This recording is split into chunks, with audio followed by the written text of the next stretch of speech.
The air at this height is so thin and so cold that it seems to have a taste, a clean metallic edge, like the inside of a bell. It is the hour before dawn, and you are standing somewhere very high on a ridge of snow in the Himalayas, and the dark around you is not quite dark anymore.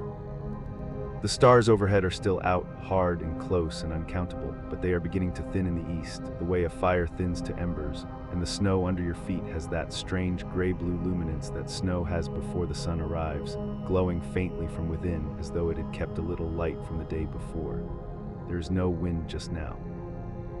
There is only the cold and the great silence that lives in high places, and the slow sound of your own breathing, which is deeper and slower up here than it would be below, because the air gives up its oxygen more reluctantly the higher you climb. You breathe in and you can feel exactly how much of you the breath fills, and then you breathe out, and a thin, pale cloud of it hangs in front of your face for a moment and then is gone. And then far off across the dark, the first thing happens. A single peak catches the light.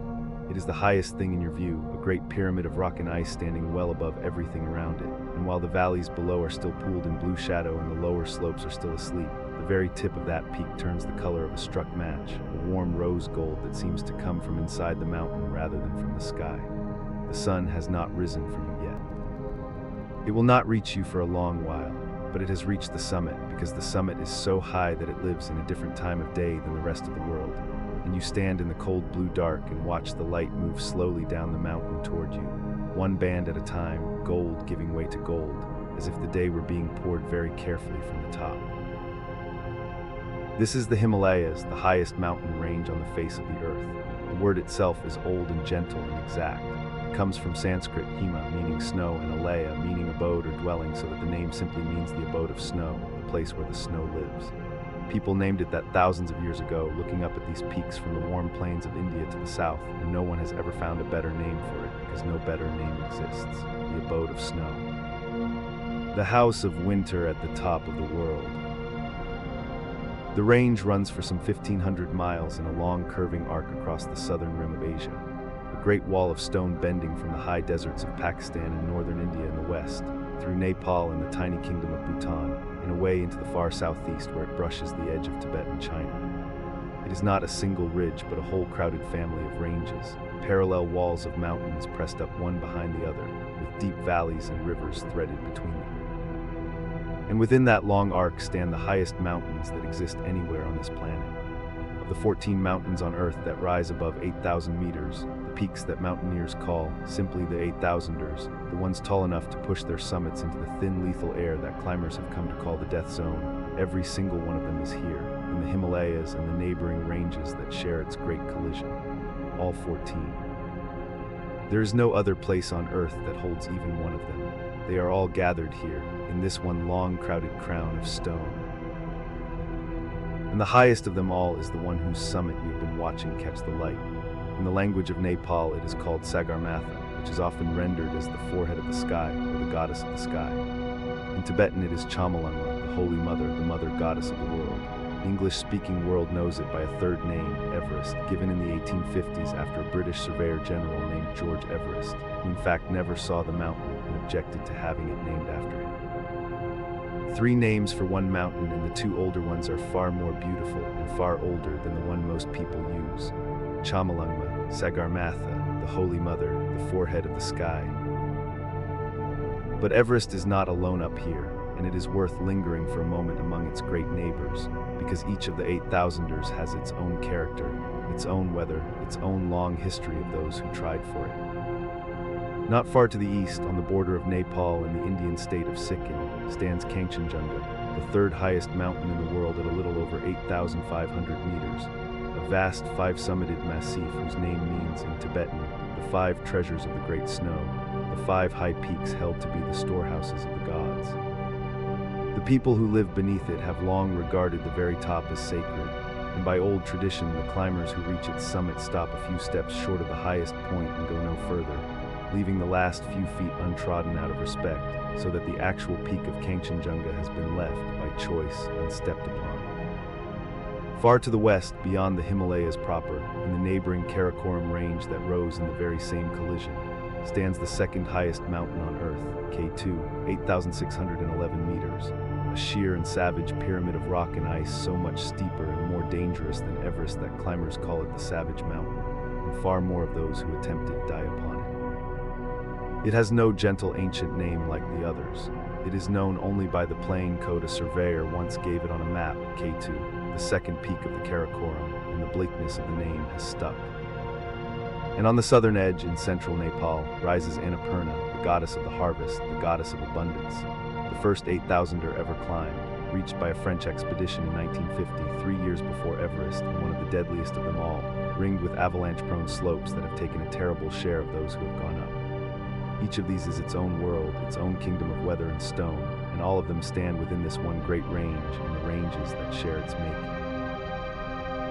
What they have in common above 8,000 meters is the air, or rather the lack of it. Up in that thin band near the summits, in the death zone, there is roughly a third as much oxygen in each breath as there is at the level of the sea. The body cannot survive there for long, not really.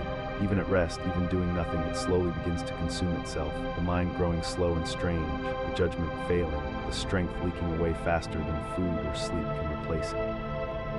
People who climb there speak of moving in a kind of waking dream, taking 10 or 15 breaths for every single step, the whole world narrowed to the next placement of a boot in the snow. It is not a place the human animal was ever meant to go, and the mountains do not pretend otherwise. They simply stand indifferent and immense, in air too thin to keep us alive, and the few who go up into it do so on borrowed time and borrowed oxygen, and most of them wisely do not stay. It is, by the most recent and most careful measurement, 8,848 meters and 86 centimeters high, a little over 29,000 feet, or roughly 5.5 miles straight up from the level of the sea. That precise figure, 8,848.86 meters, was agreed upon only recently, in the year 2020, when the surveying teams of China and Nepal, the two countries that share the summit between them, the border running directly across the very top, pooled their measurements and announced a single official height for the first time. They used satellite positioning and ground-based survey instruments and ice-penetrating radar to measure the rock beneath the snow, and they arrived together at that number. And so the mountain that had been measured and remeasured for more than a century and a half finally had one height that both of its nations agreed upon, 8,848.86, the roof of the world measured to the centimeter. But here is the thing that is so quietly astonishing about that number, the thing worth carrying gently into the dark with you tonight. It is not finished. The mountain is still growing. The Himalayas are not an old, settled, finished thing, worn down and at rest. They are young as mountains go, and they are still rising, still being pushed slowly upward, a few millimeters every year, year after year, century after century, by a force so vast and so slow that it operates on a timescale the human mind can barely hold. To understand why, you have to go back a very long way, and you have to picture the surface of the earth not as something fixed and permanent, but as something that moves. The outer shell of the planet, the part we live on, is broken into great rigid plates of rock, and those plates drift across the hot, slow-flowing interior beneath them at about the speed your fingernails grow, a few centimeters a year, no faster. Most of the time, this drifting goes unnoticed across a human life, but over millions of years, it rearranges the entire face of the world. And around 50 million years ago, long after the dinosaurs were gone, but long before there were any people to see it, one of those plates, the one carrying the landmass we now call India, came drifting northward across an ancient ocean and collided with the Great Plate of Eurasia to the north. India had been an island drifting alone for tens of millions of years, and when it finally arrived, it did not stop. It pushed.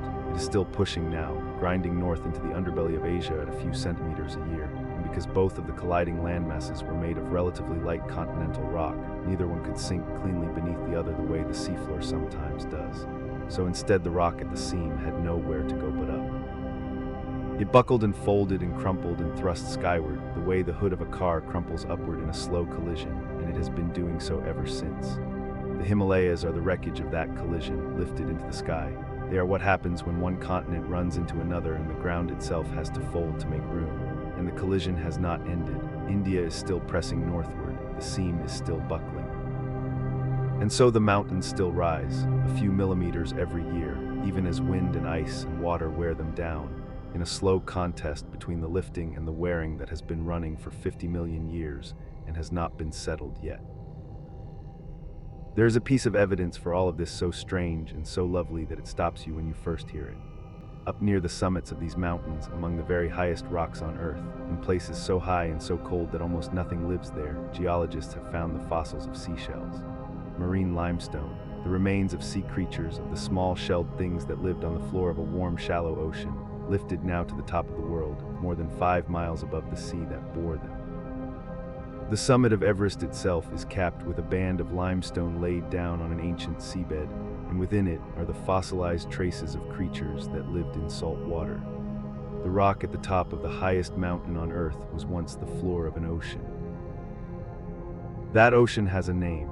It was called the Tethys Sea, and it lay between India and Asia in the long ages before the collision, a warm tropical sea teeming with life, and as the two landmasses ground together over millions of years, that sea was squeezed out of existence, and its bed, its quiet floor, with all the shells and sediments settled upon it, was lifted into the sky to become the highest stone in the world. So when you stand on that ridge in the cold blue dark and watch the light catch the summit of Chomolungma, you are looking at a piece of the bottom of a vanished ocean, raised 5.5 miles into the freezing air. The seashells are still up there, locked in the limestone, holding the memory of warm water in the coldest place on Earth. The mountain remembers being the sea. These mountains do more than stand and grow and remember. They give. They are, among everything else, one of the great sources of fresh water on the planet, the place where a vast share of Asia's rivers are born. The snow and ice that gather on these heights, the glaciers that fill the high valleys, melt slowly and steadily, and feed the headwaters of some of the largest and most important rivers in the world. The Ganges, sacred to hundreds of millions of people, rises from a glacier on the southern slopes and runs down across the plains of India to the sea. The Indus, which gave its name to India itself and which cradled one of the oldest civilizations on Earth, gathers from the western Himalayas and runs down through Pakistan. The Brahmaputra winds out of the Tibetan plateau and curls around the eastern end of the range before joining the Ganges in its great delta. The Mekong, the Yangtze, the Yellow River, many of the rivers that water and feed the most densely peopled lands on Earth begin, in one way or another, in the snows of these mountains and the high plateau behind them. Some have called the region the Water Tower of Asia, and the phrase is plain and accurate. The water that nourishes well over 1 billion people downstream, that fills their wells and floods their rice paddies and carries their boats, begins as snow falling in the silence of these peaks, melting drop by drop in the high sun, and gathering into streams, and the streams into rivers, and the rivers into the great life of the continent. You are standing on that cold ridge at the very top of all of it. Everything below you flows downhill from here. The ice that gives those rivers their water does not lie still, though it looks as though it does. In the high troughs between the peaks lie the glaciers, great frozen rivers, sometimes miles long, that flow downhill so slowly the eye can never catch the motion, perhaps a few inches or a few feet in a day, scouring the rock beneath them and carrying it ground to powder toward the lowlands. The largest of them in these mountains stretch for tens of miles. The Khumbu Glacier, which spills down from the high basin beneath Everest, is the path by which climbers first approach the mountain from Nepal, and near its head lies the Khumbu Icefall, a tumbling chaos of house-sized blocks of ice that shift and groan and collapse without warning, one of the most dangerous stretches of the whole ascent. The ice is not solid and dead. It is moving, always, riding its own slow gravity downward, opening crevasses and closing them, calving and crumbling, alive in the only way that ice can be alive. And it is from the slow melt at the toes of these glaciers, drop by patient drop in the high thin sun, that the great rivers first begin to gather. Almost nothing lives in the highest reaches, but a few astonishing creatures do. The snow leopard moves like a gray ghost across the upper slopes, so rarely seen that even the people who live among these mountains may go a lifetime without glimpsing one. Its thick smoke-colored fur and enormous padded paws made for exactly this world of cold and stone. Bar-headed goose flies directly over the highest passes on its migration, beating its way through air so thin that no other bird could stay aloft in it, one of the highest flying birds ever recorded. And on the lower meadows the yak grazes, the great shaggy long-haired ox of the heights, on which whole human ways of life have depended, carrying loads and giving milk and wool and warmth, perfectly built for a world where the air is thin and the cold is constant. Life finds even this place and holds on. And much of that snow arrives in one great annual breath. Each summer, the warm air over the Indian Ocean rises and draws moist air inland off the sea, and this moisture-laden wind, the monsoon, sweeps north across the subcontinent until it runs headlong into the southern wall of the Himalayas and can go no further. Forced upward against the mountains, the air cools, and the moisture it carries falls out of it as rain on the lower slopes and as snow on the heights. The southern face of the range catches the monsoon the way a sail catches the wind, wringing the water out of the sky, which is why the southern flanks are green and terraced and dripping with cloud forest, while the land on the far northern side and the rain shadow behind the Great Wall is high cold desert, the dry Tibetan plateau, where the air has nothing left to give. One range of mountains, and on one side the wettest of green valleys, and on the other a roof of cold, dry stone, all because the mountains stand high enough to take the rain out of the wind. People live among all of this and have for a very long time, and they have made of it not just a home, but something holy. On the southern slopes of Everest, in the high valleys of Nepal, live the Sherpa people, whose name has become almost a synonym for high-altitude mountaineering, but who are first of all a community with their own language and their own deep culture, Tibetan, Buddhist, and faith, who have made their lives at altitudes that would leave most outsiders gasping. Their bodies, over many generations at height, have adapted to the thin air in ways that science is still working to understand. Their villages cling to the slopes beneath the great peaks. Prayer flags in faded red and yellow and blue and green and white string from the rooftops and the high passes, each one printed with prayers that the wind is meant to carry outward across the world as it passes through the cloth, so that the very wind that scours these mountains becomes a kind of blessing in the believing. To the people who live here, these are not merely mountains. Chamalungma is the Holy Mother. The peaks are the dwellings of gods and the bodies of goddesses, and to climb among them is to walk among the sacred. The names mean what they say. The abode of snow is also, to those who live there, the abode of something far larger than snow. For the longest time, no human being stood on the very highest point of all. The summit of Everest sat untrodden through all of human history, too high, too cold, too far into the death zone where the body, starved of oxygen, slowly begins to fail no matter how strong it is. Expedition after expedition tried through the first half of the 20th century and turned back, or did not come back at all. And then on the morning of the 29th of May, 1953, two men reached the top together. One was Edmund Hillary, a beekeeper from New Zealand, lanky and plain-spoken. The other was Tenzing Norgay, a Sherpa mountaineer who had grown up in the shadow of these peaks and had tried for the summit before. They had climbed through the thin air with bottled oxygen on their backs up the last steep ridge of snow, and a little before 11:30 in the morning, they stepped onto the highest point on the surface of the earth, where there was nowhere higher left to go in any direction. They stayed only about 15 minutes. Hillary took a photograph of Tenzing standing on the summit, his ice axe raised with the prayer flags fluttering from it. There is no photograph of Hillary up there, because Tenzing had never used a camera and the summit was no place to teach him. Tenzing, in keeping with his faith, scooped a small hollow in the snow and left an offering of sweets and biscuits, a gift to the gods of the mountain. And then they turned and went carefully back down, because the summit is not a place to stay, and the whole purpose of going up is to come down again alive. When they were asked later which of them had actually set foot on the very top first, both men, for years, gently declined to say. They had climbed as a team, roped together, and reached the summit together, and the order seemed to them not to matter against the size of what they had done. Only much later did Tenzing write that Hillary had stepped up first, and even then he said it almost as an afterthought, the way you might mention which of two friends came through a doorway first. They had stood, the two of them, where no person had ever stood, on the forehead of the sky, with the curve of the earth falling away in every direction and the whole world lying below them under cloud, and then they had come home. The mountain let them up, and the mountain let them down. Not every mountain on every day to every climber has been so kind. But all of that, the climbing, the naming, the measuring, the slow folding up of a vanished ocean into the sky, all of it can rest now in the dark. The mountains do not need us awake to go on being what they are. The light is still moving down the great peak in front of you, gold giving way to gold, band after band, and the valleys below are beginning to fill very slowly with a softer light of their own. The cold air comes in and out of you, deep and slow. The snow glows faintly underfoot. Somewhere far below, the rivers that begin in these snows are running down toward the warm plains in the dark, carrying the mountain's gift to the sleeping world.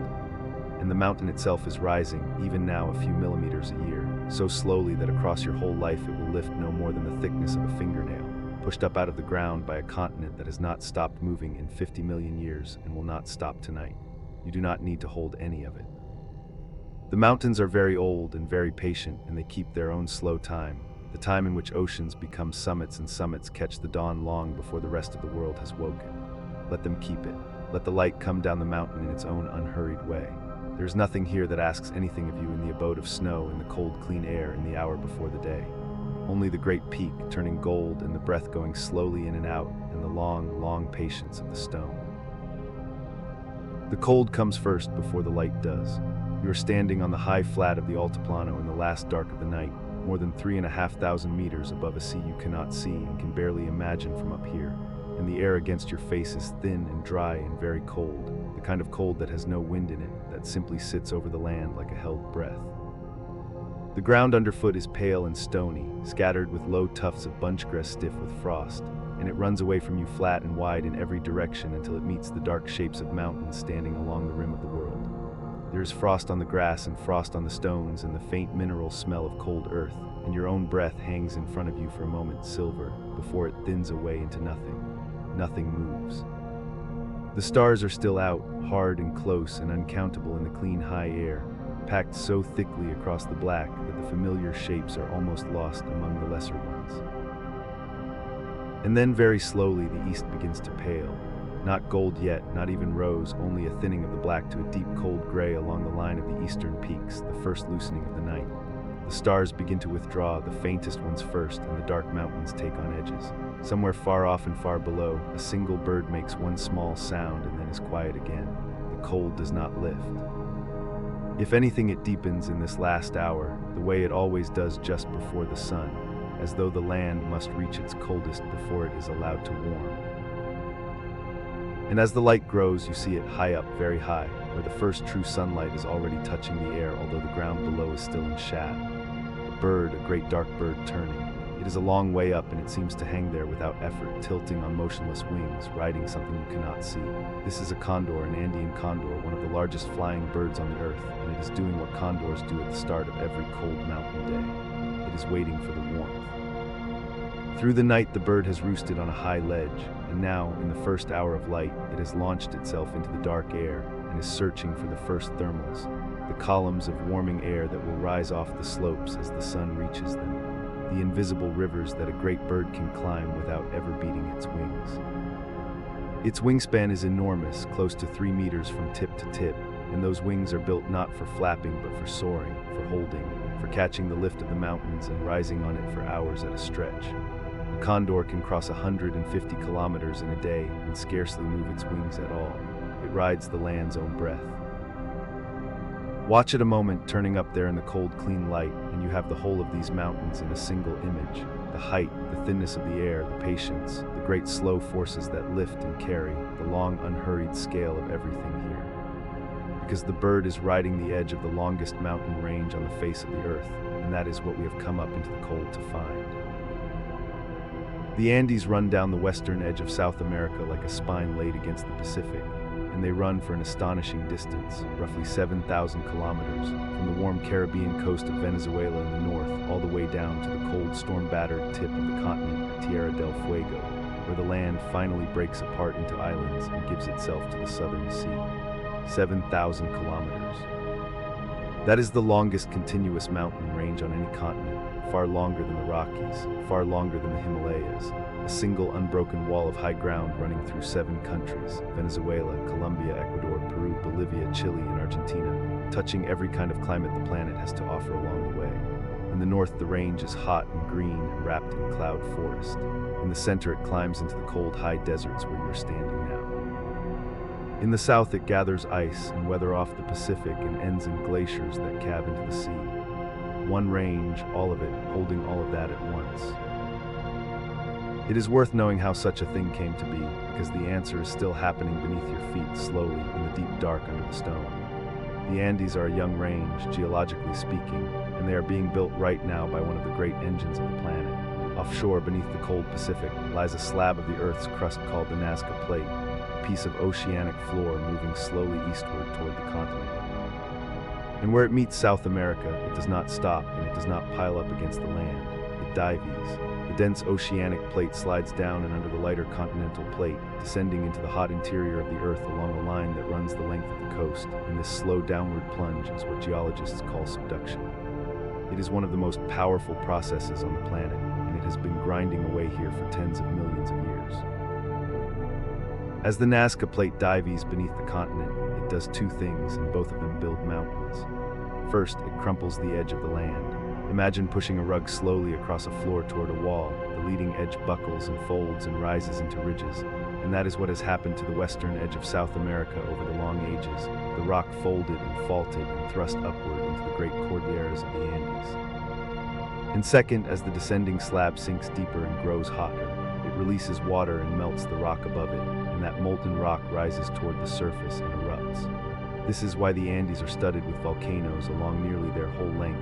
They sit above the place where the ocean floor is melting back into the earth, and the mountains are fed from below by fire as much as they are raised from the side by pressure. The range is still rising. The plates are still moving, a few centimeters a year, about as fast as your fingernails grow, and that patient, ceaseless motion is enough, over enough time, to lift a wall of stone 7,000 kilometers long into the sky. It is also enough to shake it. The same diving plate that builds the mountains also sticks and slips along the way down, and when it slips, it releases the strain in great sudden lurches, and those lurches are earthquakes, some of the largest the planet has ever recorded. Off the coast of southern Chile, in May of 1960, the boundary between the two plates ruptured along a stretch of the seafloor more than 1,000 kilometers long, and the result was the most powerful earthquake ever measured anywhere on the Earth, a magnitude of around 9.5, so violent that it set the whole planet ringing like a struck bell and sent waves racing clear across the Pacific to drown coastlines in Hawaii and Japan many hours later. The Andes are not finished mountains sitting quietly. They are a wound that is still being made, a place where the skin of the earth is still being pushed and torn and lifted, and the people who live along the range have always known it, have always felt the ground move under them and built their lives in the knowledge that it would. The mountains and the earthquakes and the volcanoes are all the same thing, all the single slow violence of one plate sliding beneath another, seen from different angles. And it lifts it very high. The highest point in all the Andes stands far to the south in Argentina, near the Chilean border, a great blunt mass of rock and ice called Aconcagua, rising to 6,961 meters.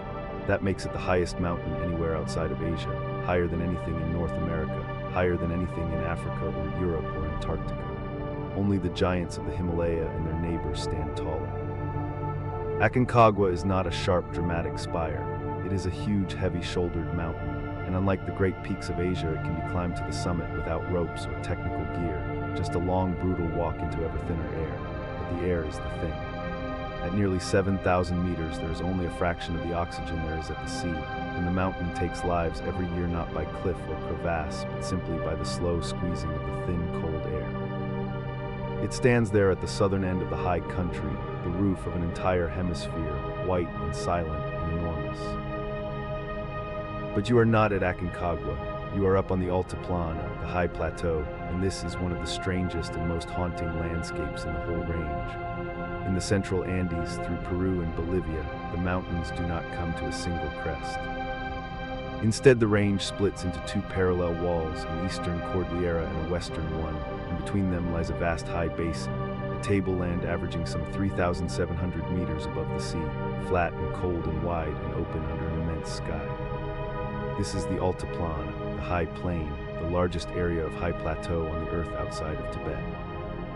People have lived up here for thousands of years, herding their animals across the cold grass, growing potatoes in the thin soil, breathing air that would leave a lowland visitor gasping. The light up here is fierce and clean, the days bright and the nights bitter, and the whole basin sits like a held bowl between the two great ranges, catching the snowmelt that runs down off the peaks. And the snowmelt gathers at the heart of the Altiplano into a lake, and not a small one. Lake Titicaca lies on the border between Peru and Bolivia at an elevation of about 3,800 meters, and it is the highest large navigable lake in the world, a great inland sea of cold, deep blue water sitting up among the mountains where you would never expect to find so much water at all. It stretches for more than 190 kilometers, deep and cold and ringed by snow peaks, and it has been sacred to the people of these mountains for as long as there have been people here. In the old beliefs of the Andes, this lake was the birthplace of the world, the place where the creator god Viracocha brought forth the sun and the moon and the stars, the place from which the first people came. To stand on its shore at this altitude, with the thin air in your lungs and the great peaks doubled in the still water and the immense sky pressing down, is to understand why people looked at this place and felt the beginning of things in it. And the people who live around the lake and across the high plain are part of the wonder of this country too, because the human body is not naturally suited to this thinness of air, and yet they have made it home. At nearly 4,000 meters, there is only about 2/3 of the oxygen there is at sea level, and a visitor from the lowlands climbs a short flight of steps and stops, gasping, heart-pounding, dizzy with the lack. But the Aymara and the Quechua, the peoples of the Altiplano, have lived up here for so many thousands of years that their very bodies have changed to meet it. Larger lungs, more blood to carry what oxygen there is, a chest built broad and deep to breathe the thin air. They herd their llamas and alpacas across the cold grass. They grow potatoes, which were first farmed up here in these very mountains, thousands of varieties of them, bred to survive the frost, and they freeze-dry them in the cold nights and bright days to keep through the year. This is one of the few places on Earth where human beings have settled permanently this high, and they did not merely survive it, they built a civilization on it. Now lift your eyes north again, along the line of the volcanoes, because they are some of the most beautiful mountains in the world. In Ecuador, near the equator, stands Cotopaxi, a near-perfect cone of a volcano, its symmetrical sides sweeping up to a glacier-capped summit nearly 6,000 meters high, one of the highest active volcanoes on the Earth, so flawless in its shape that it looks less like a real mountain than like the idea of one. And not far away rises its neighbor Chimborazo, and Chimborazo holds one of the strangest distinctions on the whole planet. It is not the highest mountain measured from sea level. Everest holds that title and always will, but the Earth is not a perfect sphere. It bulges outward at the equator, spun wider around its middle by its own rotation, so that a point at the equator is already farther from the center of the Earth than a point near the poles before you climb a single meter. And Chimborazo sits almost exactly on the equator. So when you stand on the summit of Chimborazo, you are standing on the point of the Earth's surface that is farthest from the planet's center, farther out into space than the summit of Everest, farther than anywhere else there is. The top of Chimborazo is the closest solid ground there is to the stars. The condor turning overhead, if it climbed and climbed along this range, could reach the most distant standing place on the whole round Earth. People understood the power of these mountains long before anyone measured them, and the greatest of those people built an empire across them. The Inca rose out of the highlands of Peru and in little more than a century spread their rule the length of the central Andes, an empire stretching some 4,000 kilometers along the spine of the range, held together not by writing, which they did not have, and not by the wheel, which was useless in such country, but by an astonishing system of roads. The Inca built tens of thousands of kilometers of stone rode across the most vertical land imaginable, climbing the slopes and staircases, crossing the gorges on woven rope bridges slung high above the rivers, running messengers along them in relays who could carry word the length of the empire in a matter of days. And where the land was too steep to farm, they reshaped it, cutting the mountainsides into terraces, broad, flat, stone-walled steps climbing the slopes like a giant staircase, holding the soil against the rain and catching the sun, turning sheer mountain into garden. The most famous of all the places they built sits on a high green ridge above a loop of the Urubamba River, hidden in the cloud forest where the high Andes begin to fall away toward the Amazon. Machu Picchu, a small city of fitted stone, its walls built without mortar from blocks cut so precisely that you cannot slip a knife blade between them, its terraces stepping down the ridge, its temples aligned to the sun. It was built around the middle of the 15th century and abandoned barely 100 years later, and because it sat so high and so hidden, the outside world never found it during the long centuries that followed the fall of the empire. It simply waited up there in the mist, wrapped in forest, until it was brought to wide attention in 1911. The fitted stones, the terraces, the silence, the cloud moving through the peaks around it, Machu Picchu is what the Andes made when they were given hands to work with, mountains shaped by people who understood mountains. There is one more place the Great Range makes, and it is the strangest of all, and it is made by what the mountains take away rather than what they give. Along the coast of northern Chile and southern Peru, on the far western side of the Andes, lies the Atacama Desert, and it is the driest place on the earth outside of the frozen poles. Some weather stations in the Atacama have records that show no rainfall at all for years on end. There are places in its heart where rain may not have fallen in any measurable amount for centuries, and the mountains are the reason. When moist air tries to cross the continent, the Great Wall of the Andes wrings it dry. The clouds rise against the eastern slopes, cool, and drop their rain on that side, and by the time the air spills over the crest and down toward the Pacific coast, it has nothing left to give. The western slope lies in what is called a rain shadow, in the dry lee of the mountains, and the Atacama is the deepest, most absolute rain shadow there is. It is a landscape of bare rock and salt flats and dust so dry and so still that it is one of the best places on Earth to look at the stars, and so like the surface of Mars that scientists test their machines there before sending them to the actual planet, a desert made by mountains. The range that gathers a great cold lake on one side casts an absolute drought on the other. Far to the south, beyond Aconcagua, the Great Range changes its character one last time. The mountains grow lower but wilder, battered by the storms that come tearing off the southern ocean with nothing to slow them, and they gather ice, not just the white caps of single peaks but great sheets and fields of it, the Patagonian ice fields, the largest mass of ice anywhere outside the poles in Greenland. Glaciers grind down out of the high country here and reach all the way to the sea, breaking off in slabs of blue ice into cold fjords, and the wind never stops, and the granite spires of places like the Torres del Paine and Cerro Torre stand up out of the ice like the fingers of a buried hand. This is where the Andes finally come to their end, at Tierra del Fuego, the land of fire, where the spine of the continent breaks into a scatter of cold islands and sinks at last beneath the strait that separates the Americas from the white emptiness of Antarctica. And through all of it, the high plain, the volcanoes, the terraced ridges, the dry coast, the southern ice, the life of the Andes goes patiently on, shaped to the thin air and the cold. The condor still rides the heights, and below it move the animals that have lived among these mountains for longer than people have. There are the vicuñas, slender and golden and wild, the most delicate of the wild relatives of the camel, grazing the high cold grasslands in small bands, carrying the finest wool of any animal on the earth, so fine and so warm that in Inca times its cloth was reserved for royalty alone, sheared from the living animal and woven into garments for the emperor and no one else. There are the llamas, their domesticated cousins, the patient pack animals that made the empire possible, still walking the high trails today with their slow swaying gait and their watchful faces, and the alpacas kept for their soft, thick fleece against the cold.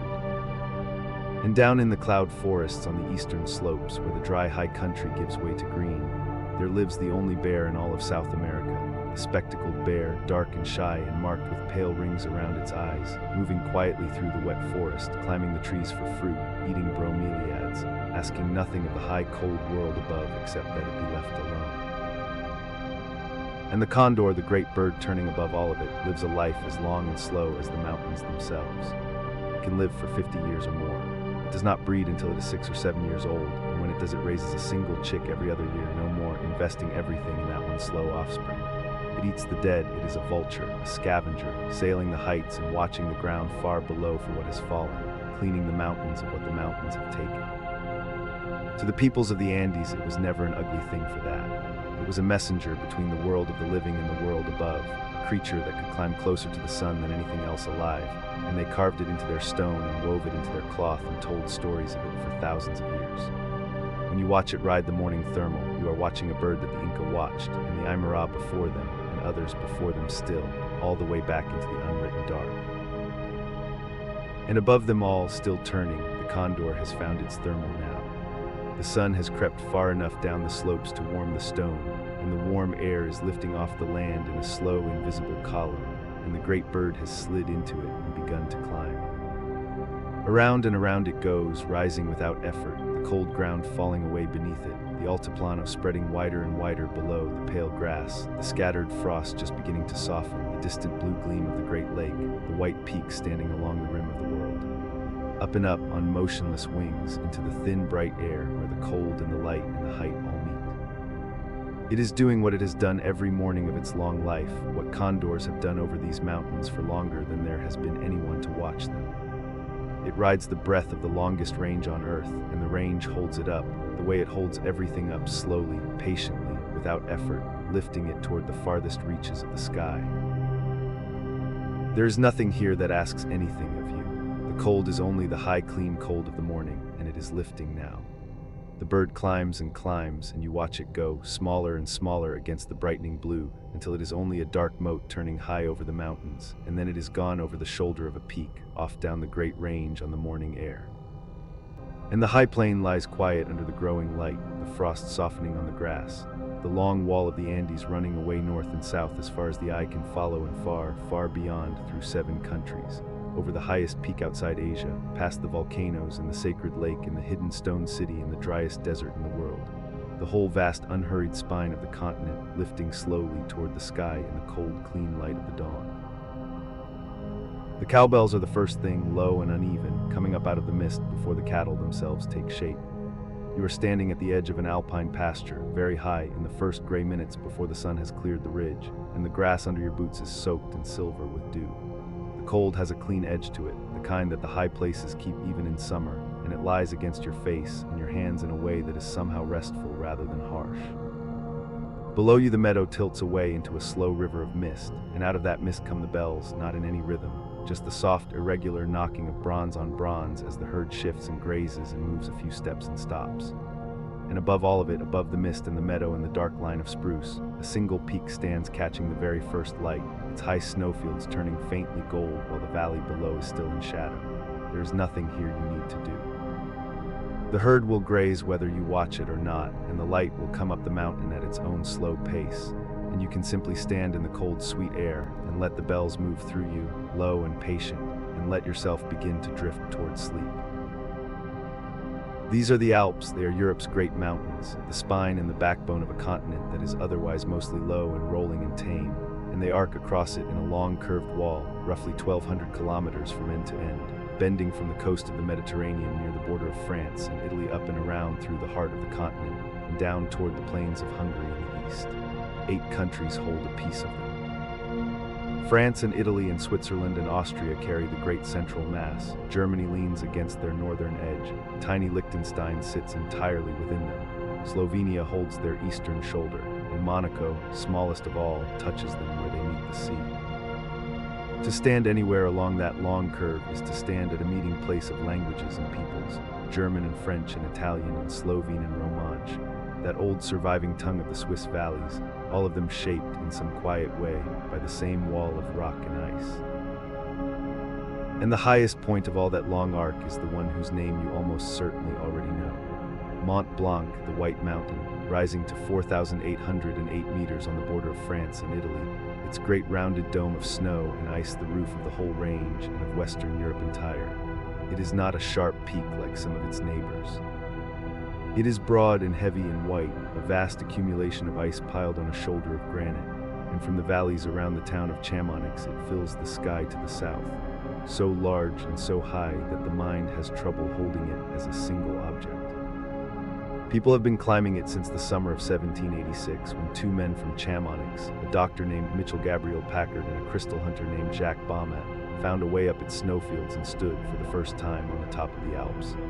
That climb is often called the beginning of mountaineering itself, the moment when going up a mountain became a thing people did on purpose, for its own sake, rather than only to cross from one valley to the next.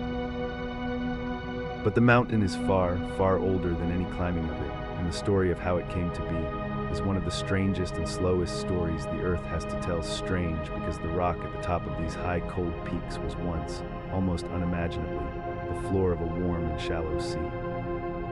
To understand the Alps, you have to go back tens of millions of years, to a time when the map of the world was arranged quite differently, and between the landmass that would become Africa and the landmass that would become Europe there lay an ocean. The geologists have given it a name, the Tethys, a wide, warm sea whose floor accumulated over ages, the slow sediments that warm seas always accumulate, the shells and skeletons of countless small creatures, settling down through the water, layer upon layer, hardening over time into limestone. That limestone was once mud at the bottom of the sea, and then the sea began, very slowly, to close. It closed because Africa began to move. The great plate of the Earth's crust that carries the African continent began to drift northward, only a few centimeters a year, no faster than your fingernails grow, but utterly relentless, pressing toward Europe across tens of millions of years. And as it pressed, the Tethys Ocean was squeezed shut between the two advancing landmasses, and the rock of its floor, that limestone, those sediments, that old sea-bottom mud turned to stone, had nowhere to go but up. It buckled, it folded. It was crumpled and stacked and shoved skyward the way a tablecloth crumples if you push two hands toward each other across it, a flat sheet rising into ridges and folds where there is no longer room for it to lie flat. The Alps are that crumpling, frozen in stone. The seafloor was lifted into the air, kilometers high, folded over on itself and faulted and stacked, and it is rising still. The collision has not finished, and parts of the range continue to creep upward by a millimeter or two each year, even as the weather wears them down. This is why, if you climb high in the Alps and look closely at the pale rock, you can sometimes find the fossils of sea creatures near the summits, the coiled shells of ammonites, the imprints of things that lived and died on the floor of an ocean that vanished before there were any human eyes to see it. The mountaineer toiling up a high limestone ridge, gasping in the thin, cold air, may set a hand on rock that holds the ghost of a warm sea. That is the deep truth of the Alps, the thing beneath all their beauty. They are the closing of an ocean, written upward into the sky. And the folding was not gentle, and it was not simple. When two great slabs of the Earth's crust press into one another with that kind of patient force, the rock does not merely wrinkle in place. Whole sheets of it are torn loose and shoved bodily over the rock in front of them, sliding for tens of kilometers, riding up and over their neighbors, so that in places the older rock now lies stacked on top of the younger, the layers turned upside down by the violence of the slow collision. Geologists call these great traveling sheets of rock nappes, from the French word for a tablecloth, because that is exactly what they resemble, vast folds of stone draped one over another. The Swiss Alps in particular are built of these stacked nappes, layer thrust over layer, and it was here in the 1800s, studying these very mountains, that geologists first came to understand that the solid ground could move on such a scale at all. The Alps did not only make themselves, they taught us how mountains are made. Much of what is known about the building of every range on Earth was first read out of the folded rock of these particular peaks, by men who walked the high valleys with hammers and notebooks, and slowly grasped that the wall around them had once lain flat beneath the sea.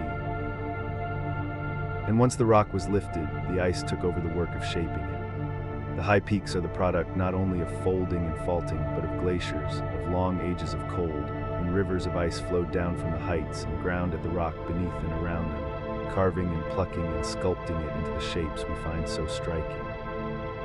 Nowhere is that work more perfectly displayed than in the most famous silhouette in all the Alps, perhaps the most famous mountain shape in the world, the Matterhorn.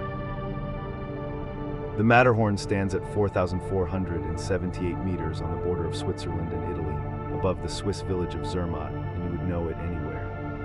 It is the mountain shaped like a horn, like a great curved tooth, like a stone flame standing alone against the sky, a steep, isolated, four-sided pyramid that seems almost too sharp and too deliberate to be natural. And yet it is entirely natural, and the way it was made is worth understanding slowly, because it explains that astonishing shape. The Matterhorn was carved by glaciers working from several directions at once. On each of its faces in the long cold ages, a separate glacier gnawed back into the mountain, each one steepening its own side of the peak, each one plucking rock away and carrying it down the valley.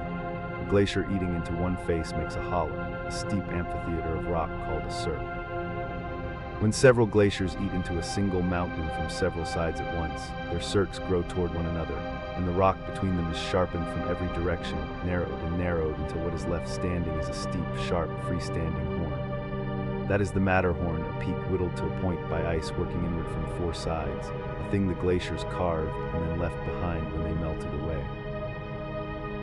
The same glacial hands that sharpen the high peaks also soften the valleys far below, and once you know the signs you will see them everywhere in the Alps.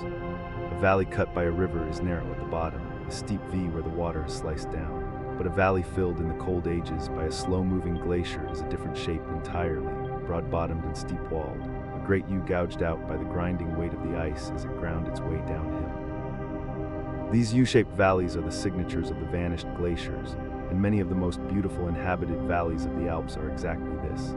Flat-floored, green, steep-sided troughs where towns and farms now lie along the bottom and the walls rise sheer on either side toward the snow.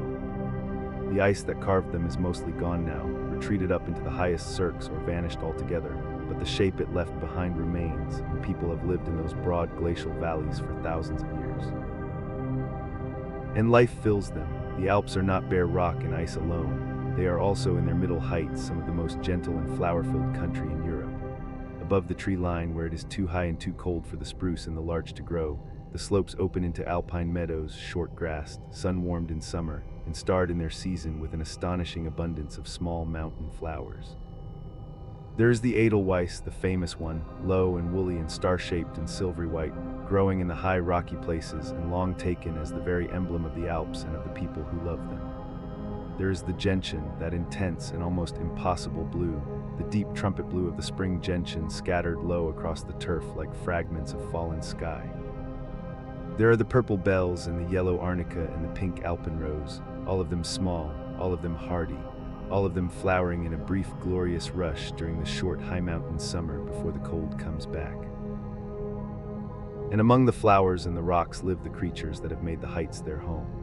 There is the ibex, the alpine ibex, a wild mountain goat with great curved ridged horns sweeping back over its shoulders, the horns of an old male sometimes approaching a meter in length, sure-footed beyond belief on the steepest crags, able to stand on ledges that look too narrow to hold anything at all, even to clamber up the near-vertical faces of dams to lick the salt from the stone. The ibex was very nearly lost altogether.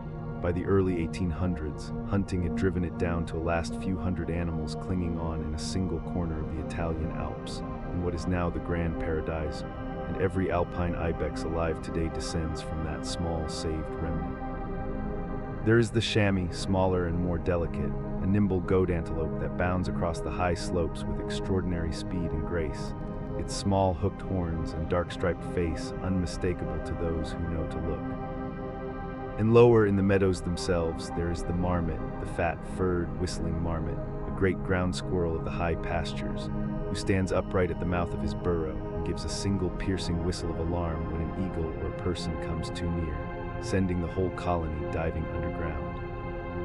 Through the long alpine winter, the marmots vanish entirely, sleeping out the cold months deep in their burrows in true hibernation, their hearts slowing to a few beats a minute, their bodies barely warmer than the earth around them, waiting in the dark for the spring.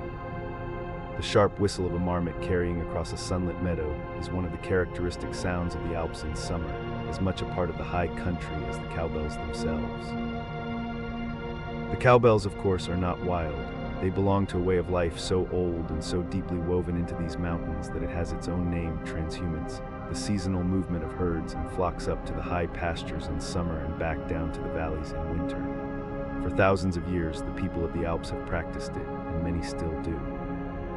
In the late spring, when the snow finally retreats from the high meadows and the new grass comes green and sweet, the herdsmen drive their cattle and their goats and their sheep up out of the crowded valleys to the high alpine pastures, where the animals grow fat through the short summer on grass that nothing else can reach.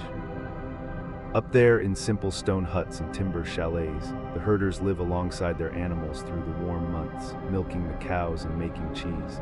The great hard mountain cheeses of the Alps, the Gruyere and the Comté and the Emmental, were born of exactly this, of milk made high in the summer pastures and pressed into wheels that would keep through the winter. And then in autumn, when the first cold returns and the grass begins to fail, the herds come down again, often in a festival of bells and flowers, the lead cows crowned with garlands, the whole village turning out to watch the cattle come home. The herd you are listening to in the mist this morning is part of that ancient rhythm, up on the summer grass exactly as the herds have been for longer than anyone can remember. But the Alps were never only a place to live. They were always also a wall to cross, a great barrier dividing the warm Mediterranean south from the cooler lands of the north. From the earliest times, people have needed ways through. And so the passes became some of the most important places on the continent, the high notches in the wall where a determined traveler could get over from one side to the other. They have been used since deep antiquity. Traders carried goods over them, armies marched over them. Pilgrims and merchants and messengers wore tracks across them that have been in use for thousands of years. The most famous crossing of all belongs to the autumn of 218 before the Common Era, when the Carthaginian general Hannibal led an army over the Alps to fall upon Rome from the north. He brought with him not only tens of thousands of soldiers, but war elephants, great beasts utterly unsuited to ice and altitude, and he drove them up over one of the high passes in the teeth of the early winter, losing men and animals to cold and rockfall and ambush along the way, in one of the most audacious military feats of the ancient world. Exactly which pass he used is argued about to this day. The records are old and vague, and the mountains are wide. But that he crossed them with elephants late in the year, against everything that should have stopped him, is not in doubt, and the image of it has never left the imagination of Europe. Elephants on the snow, high in the Alps, more than 2,000 years ago. Other passes carry quieter and longer histories. The Great St. Bernard Pass, high between Switzerland and Italy at roughly 2,470 meters, has been crossed since Roman times and before. The Romans built a temple to a god of the heights near its summit, and travelers left coins and small offerings there in gratitude or in hope of safe passage. Near that same summit, for 1,000 years, since a monk named Bernard of Menthon founded it in the 11th century, a hospice has offered shelter to travelers caught in the heights, a stone refuge in one of the harshest inhabited spots in Europe, where the monks kept fires burning and beds ready for anyone the mountain might otherwise have killed. And it is from that hospice and those monks that the great gentle rescue dogs, the St. Bernards, take their name, bred over generations to find travelers lost and buried in the snow, to dig them out and to lead the monks to them. The most famous of them, a dog named Bari who lived in the early 1800s, is said to have saved some 40 lives in the snows of that pass. To cross such a place on foot, even today, is to walk in a track worn by Roman legionaries and medieval pilgrims and centuries of ordinary people, simply trying to get to the other side of the mountains, all of them funneled through the same high gap because the mountains permitted no other way. And the Alps have kept their travelers too, kept them in ice sometimes for an astonishingly long time. In September of 1991, two hikers crossing a high glacier in the Alps on the border between Austria and Italy came upon something melting out of the ice at the edge of a gully, a human body brown and shrunken, lying face down in the meltwater. They thought at first it was a recent climbing casualty. It was nothing of the kind. The body was that of a man who had died on that mountain some 5,300 years ago, in the late Stone Age, and had lain frozen in the glacier ever since, preserved so completely by the cold and the ice that his skin and his organs and even the contents of his stomach survived. The world came to call him Ötzi, the Iceman, after the valley where he was found. He is one of the most extraordinary windows into the deep human past ever discovered, because the ice kept everything. He was found with his clothing, a cloak of woven grass, a coat and leggings of hide, shoes stuffed with grass for warmth, a bearskin cap. He carried a bow and a quiver of arrows, a flint knife, and most remarkably of all, a copper axe, its blade cast from almost pure copper, telling us that the people of his time already knew how to find and work metal. His body was marked with dozens of small tattoos, lines and crosses pricked into his skin, many of them over joints worn by arthritis, so that some have wondered whether they were a kind of medical treatment. Scientists have even recovered his last meals from his stomach and gut, wild goat and red deer, einkorn wheat, and pollen that pinned down not only the season of his death, but very nearly the hour, a spring or early summer day 53 centuries ago. And we know, too, that he did not die gently. An arrowhead was found lodged in his shoulder, and the evidence suggests he was killed high on that mountain and left where he fell, and that the ice closed over him and held him perfectly until a warming world melted him back into the light.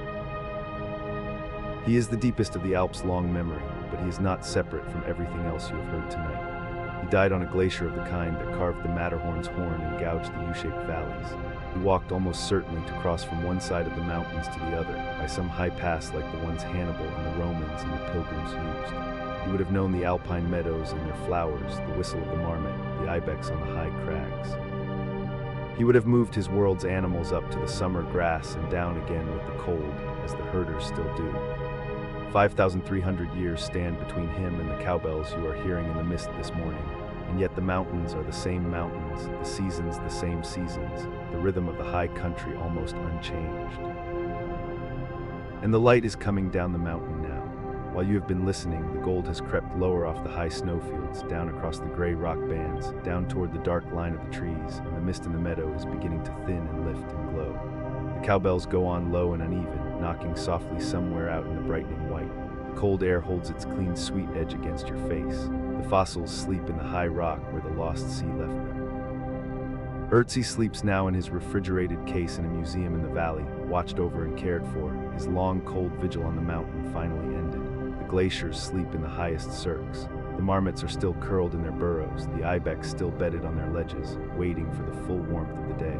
There is nothing in all of it that asks anything of you. There is only the great old wall of the Alps standing into the morning sky, 1,200 kilometers of folded seafloor lifted into the cold, and the herd grazing on the high summer grass exactly as the herds have always done, and the bells, and the slow gold light, and the long quiet breath of the mountains. Let it carry you down. Let yourself drift the way the mist drifts up off the meadow and away into the brightening air gently and without any hurry at all. Frost has settled over the meadow in the night, and now, in the gray minutes before sunrise, every blade of grass carries its own small rime of white. The air is cold and very still, the kind of cold that has weight to it that you can feel resting against your face. You are standing at the edge of a high mountain meadow somewhere in the Colorado Rockies, 11,000 feet above the distant sea, and the grass runs away from you in a pale silvered sheet toward a dark wall of spruce, and beyond the spruce a single granite peak stands against the lightening sky. The peak is still in shadow, still the color of slate, but as you watch, the very top of it catches the first thin light of the sun, and the granite turns from gray to rose to a pale and burning gold, and the light comes slowly down the mountain's flank like water poured from above, unhurried, patient, filling the high places first and then the lower ones. Somewhere off across the meadow, hidden in the half-dark at the edge of the trees, a bull elk lifts his head and bugles, a long rising whistle that climbs and then breaks into a series of deep grunts, a sound that is half music and half question, carrying clear across the cold morning air. Another answers farther off, and then the meadow is quiet again, and the frost holds its white, and the light goes on coming down the mountain. There is nothing here that asks anything of you tonight. The mountains are very old and very patient, and they are in no hurry, and neither are you. Let the words come slowly, at whatever pace the night allows, and let yourself drift down, gently, towards sleep, while we stand here in the cold, bright morning and let the light fill the high meadow, one slow inch at a time. This range has a name that does not begin to describe its size. We call it the Rocky Mountains, or simply the Rockies, two plain syllables for one of the great spines of the earth. It runs, this range, for something close to 3,000 miles, about 4,800 kilometers, from the far north where the peaks rise out of British Columbia and Alberta, in the cold green country of western Canada, all the way down through the western United States, through Montana and Idaho and Wyoming, through Colorado and Utah, and at last fading away into the high desert of New Mexico in the south. 3,000 miles is a distance hard to hold in the mind. If you set out to walk the length of the Rockies, keeping to the crest, you would walk for the better part of a year. You would pass through 5 American states and 2 Canadian provinces. You would cross deserts and forests and tundra. You would climb above the tree line 100 times and come back down again, and the mountains would still be running on ahead of you, peak after peak after peak, fading blue into the distance. And down the whole length of that spine, threading along the highest ground, there runs an invisible line that the mountains themselves draw across the continent. We call it the Continental Divide. It is not a thing you can see, not a wall or a fence or a marked border. It is simply the ridgeline of the continent, the high crest from which all the water runs one way or the other. A single snowflake falling on the divide, melting in the spring sun, becomes part of a decision that the land has already made for it. If it lands a few feet to the west, its water will gather into streams and rivers and run down toward the Pacific Ocean, toward the cold gray swells off the coast of California and Oregon. If it lands a few feet to the east, that same water will run the other way entirely, down the long eastern slope, into the rivers that feed the Mississippi and the Rio Grande, and at last out into the Gulf of Mexico and the Atlantic. 2 drops of water fallen side by side on the same ridge in the same minute, bound for oceans thousands of miles apart. The divide decides, gently and absolutely, and the water obeys. There are places along the crest where you can stand with 1 foot on each side and know that the rain falling on your left hand and the rain falling on your right are setting out on entirely separate journeys to entirely separate seas and will never meet again. Some of the great rivers of the continent are born along this line, gathering from the snowmelt of the high country and setting out across the lowlands. On the western side, the Colorado River begins among the peaks of northern Colorado, a clear cold stream at first, before it grows and grows on its long way south and west, carving in time the deep canyons of the desert, and at last the Grand Canyon itself. The Snake River rises in the country near Yellowstone and runs west toward the Columbia and the Pacific. On the eastern side, the Missouri gathers from the streams of Montana, the longest river on the continent, running down at last to join the Mississippi. The Rio Grande begins high in the Colorado Mountains and runs south the whole length of New Mexico and beyond, toward the Gulf. The Arkansas and the Platte run east across the plains. All of them begin here, in this high, cold country, as a trickle of melting snow on a mountainside, and the side of the mountain where each trickle begins decides which ocean it is bound for. There is a strange small place high in the mountains of Wyoming, in a stretch of country called Two Ocean Pass, where a single creek comes down off the slope and splits in two at a fork in the rock, one branch running east toward the Atlantic, the other running west toward the Pacific, the same water parting and going two ways at once to two different ends of the earth. It is worth knowing how these mountains came to be, because their story is a strange one, strange enough that geologists puzzled over it for a long time, and in some ways are puzzling over it still. Most great mountain ranges rise where two pieces of the Earth's crust collide directly, grinding into each other along a seam, throwing up peaks right at the place where they meet. The Himalayas rose that way, where India drove into Asia. The Alps rose that way, but the Rockies did something unusual. They rose far inland, hundreds of miles from the edge of the continent, from the boundary out in the Pacific, where one great plate of the Earth's crust was sliding beneath another. By all the ordinary rules, the mountains should have risen near that boundary, close to the coast. Instead, they rose deep in the interior, where there was no obvious reason for mountains to be at all. The event that raised them has a name, the Laramide orogeny. Orogeny is simply the word geologists use for a mountain-building episode, the slow, violent process by which the crust is thickened and lifted. And the Laramide orogeny unfolded across a long stretch of deep time, beginning roughly 70 million years ago and continuing until perhaps 55 million years ago, 15 million years of slow uplift, in the last age of the dinosaurs and the first ages of the world that came after them. The best explanation that geologists have reached is that the slab of ocean crust sliding beneath North America did not dive down steeply into the depths the way such slabs usually do. Instead, for reasons still debated, it flattened out, sliding along almost horizontally, scraping beneath the underside of the continent like a hand pushed flat under a tablecloth, hundreds of miles inland, wrinkling and lifting the crust far from the coast. That flat slab subduction, as it is called, is the leading answer to the old puzzle of why the Rockies stand where they do. The mountains you are looking at this morning, that granite peak catching the dawn, were lifted by a force working sideways beneath the continent tens of millions of years ago, in a process so slow that no single human life could ever have witnessed it move. The highest of all the peaks they raised stands in Colorado, and its name is Mount Elbert. It rises to 4,401 meters above the sea, a little over 14,400 feet, and it is the tallest mountain in the entire Rocky Range, and the second tallest peak in the whole of the contiguous United States, surpassed only by Mount Whitney far away in California. Elbert is not a sharp and savage peak, not a fang of rock like some mountains are. It is broad and rounded at the top, a great rolling dome of tundra and scree, and in summer you can walk to its summit on a trail, climbing slowly through the spruce forest and then above the trees into the open alpine world, the air thinning with every step, until at last there is nothing higher anywhere around you, and the whole sweep of the Colorado Rockies falls away on every side, range behind range behind range, blue and white and endless. Colorado alone holds more than 50 peaks above 14,000 feet. The climbers call them the Fortiners, more high summits than any other state, a whole crowded gathering of giants standing shoulder to shoulder along the roof of the continent. It is worth pausing on a curious thing about Mount Elbert and about the high Rockies generally that softens the idea of them. For all that Elbert is the tallest mountain in a range 3,000 miles long, it is not, by the measure of bare rise from base to summit, a particularly towering thing. This is because the whole interior of the continent here is already lifted high. The plains that run up to the eastern foot of the Colorado Rockies sit at 5,000 or 6,000 feet above the sea before the mountains even begin. The city of Denver, sitting at the edge of the range, is called the Mile High City because it stands almost exactly a mile above sea level, and from there the mountains rise another 8,000 or 9,000 feet into the sky. So the Rockies do not leap straight up out of low country the way some ranges do. They crown a land that is already high.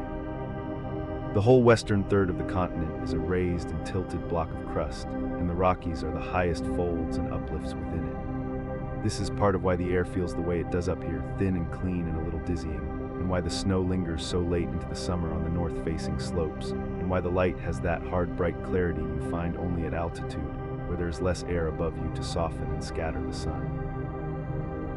And the mountains are not finished moving, not entirely, not everywhere.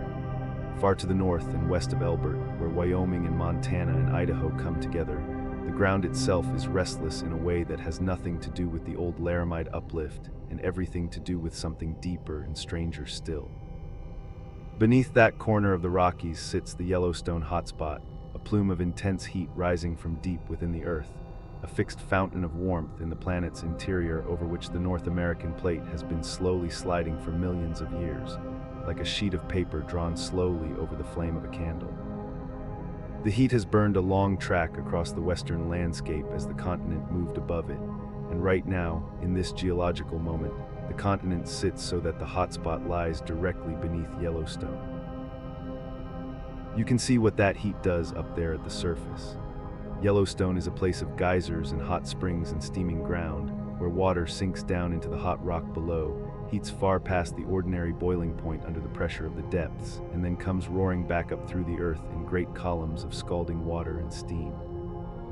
There is one geyser there so regular in its rhythm that they named it Old Faithful, and it has been sending up its tall white plume every hour or so for as long as anyone has kept watch. There are pools the color of jewels, ringed in bands of orange and yellow and emerald green, the colors painted by tiny living things that thrive in water hot enough to scald. And beneath all of it, miles down, lies the reason for the heat, an enormous chamber of partly molten rock, and above that, a caldera, a vast sunken basin in the Earth's surface, dozens of miles across, that marks the place where this same hotspot in the deep past produced eruptions so colossal that we struggle to find words for them. A supervolcano, the popular name has it. The last of its truly enormous eruptions came roughly 640,000 years ago, and it emptied so much molten rock from the chamber below that the ground above collapsed into the void, forming the great caldera that holds much of the park today. There is no need to lie awake over it. It sleeps now, watched more closely than almost any place on Earth, sending up only its geysers and its steam, the gentle exhalations of a deep furnace that is, for now, at rest. The mountains made by all this, the uplift and the heat, the slow rivers of ice that came later and carved the high valleys, the millions of years of weather working at the stone are clothed in living things, and the living things are part of why the Rockies hold the place they do in the imagination. Come back down now from the high, cold summits, down below the tree line, into the forests that cover the great middle slopes of the range. Much of it is lodgepole pine, tall and straight and slender, growing close together in dense, dark stands, the trees that the indigenous peoples of the region used for the poles of their lodges, and that gave the species its name.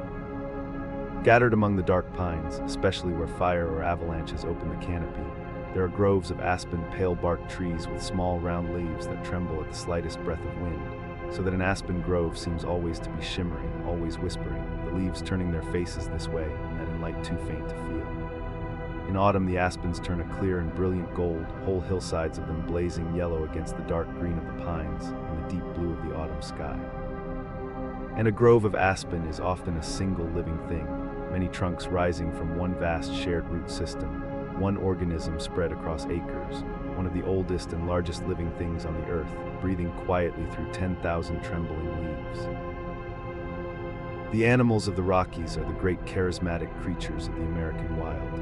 There are the elk, whose bugling opened this morning, large deer, the bulls crowned in autumn with enormous branching antlers, gathering and guarding their harems in the high meadows, filling the cold air with that strange rising call. There are bears, the black bears that move through the forests, and the grizzly bears, the great brown bears of the northern Rockies, massive and powerful and increasingly rare, surviving now mainly in the wild fastnesses of Yellowstone and the country to its north.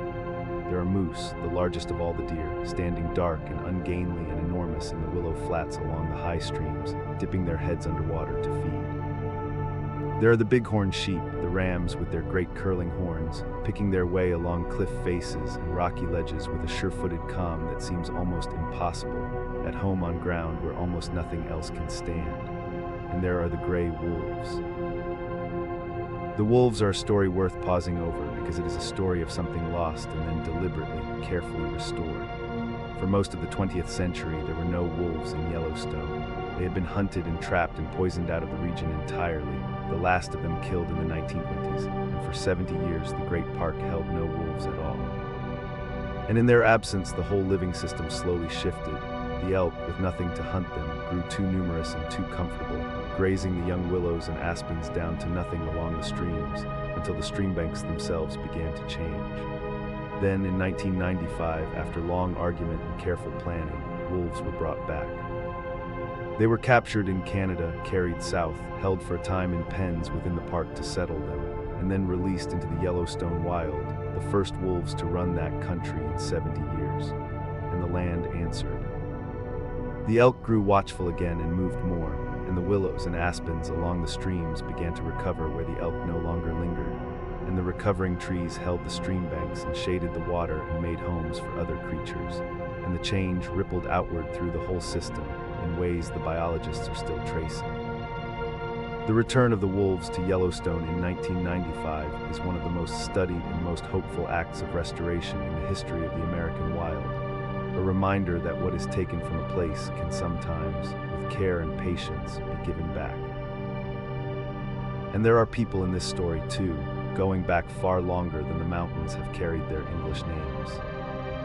The Rockies have been home to indigenous peoples for many thousands of years, the Shoshone and the Ute, the Blackfoot and the Crow, the Arapaho and the Nez Perce and many others, peoples who knew these mountains intimately, who hunted the elk and the bighorn in the high country, who followed the seasons up into the meadows in summer and down into the sheltered valleys in winter, who knew the passes through the divide and the places where the rivers could be crossed.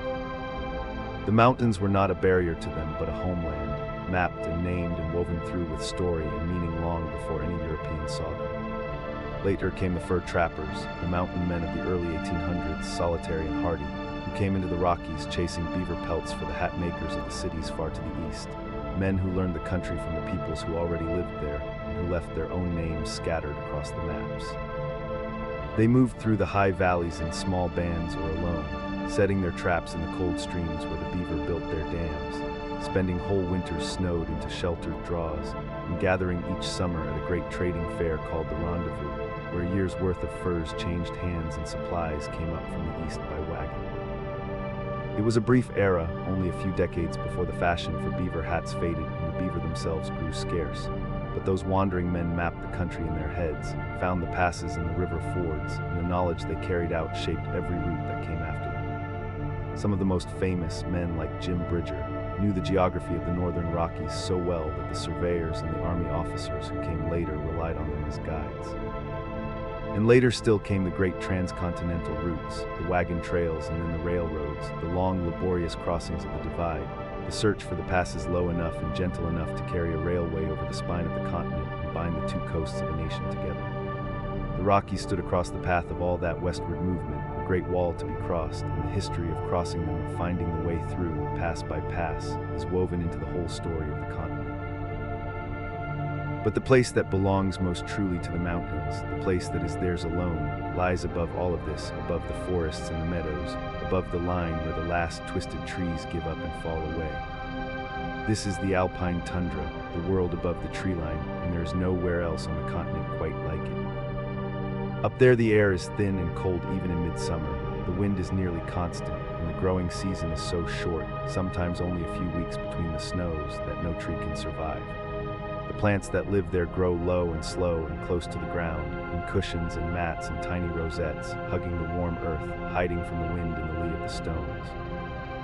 In the brief alpine summer, they flower all at once in a sudden astonishing burst, the high tundra blooming in miniature, carpets of tiny blossoms no larger than your fingernail, blue and yellow and white and pink, racing to flower and seed before the cold returns. Some of those small cushion plants are hundreds of years old.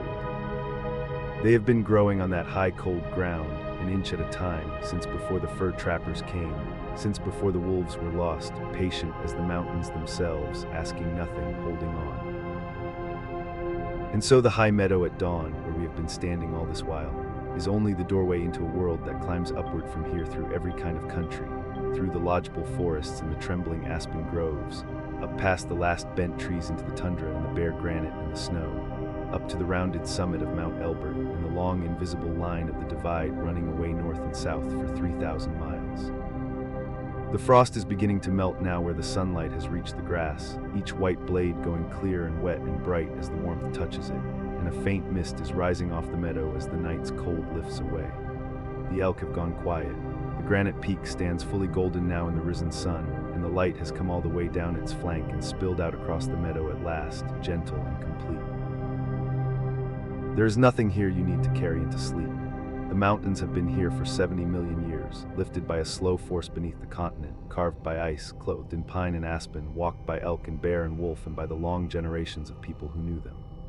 They will be here in the morning, and the morning after that, the granite catching the first light, the water running off the divide toward its too far seas, the frost settling on the high meadows night after night through all the turning seasons. They do not need you to watch them. They will keep on being mountains whether you wake or sleep. So let the mountains hold the morning and let yourself let go of it and drift down now slowly into the warm dark while the light goes on filling the high meadow, one slow inch at a time, and the frost melts gently in the rising sun. Put your hand flat against the rock of a road cut somewhere in the mountains on a cool evening when the traffic has thinned to nothing and the last light is going gold along the ridgeline. The stone is cold under your palm, colder than the air, holding the night the way stone always does. Run your fingers across it slowly. You feel the grain of it, the slight roughness, the dampness where a seep has darkened one band of it to the color of wet slate. And then you feel the strange thing, the thing that stops you. The rock is not flat and it is not random. It is layered, band after band of it, each a slightly different shade, each a separate page laid down on top of the last. And those bands are bent. They do not run level the way you would expect layers laid down by patient water and patient time to run. They sweep up in a long curve and arch over and come down the other side, the whole sequence folded like a rug that has been pushed against a wall, like the slow swell of a wave caught and held forever in the dark. Your hand is resting on a thing that was once flat and is now bent, and nothing in the gentle world around you, not the cool air, not the seep, not the quiet road, looks anywhere near strong enough to have done that. There is nothing here you need to solve tonight, nothing to carry forward into the morning. Let the words come slowly, at whatever pace the night allows, and let the question rest lightly in your mind while your body grows heavy. The folded rock has been waiting a very long time to be understood, and it is in no hurry now. It will hold its shape whether you sleep or wake. So let yourself begin to drift gently while we follow the story those bent bands are telling, the long, slow, almost unimaginably patient story of how mountains are made. Because that is what your hand is touching. That fold is a fossil of force. The layers were laid down flat, one after another, on the floor of some ancient sea or in some ancient basin, grain settling on grain over millions of years until they were rock, flat, level, ordinary, and then slowly, over a span of time so long that the word slowly almost loses its meaning, something pushed. Something pressed against the edge of all that flat stone and kept pressing, not for a year or a century, but for millions upon millions of years, with a patience and a force that no storm and no flood and no human machine could ever match.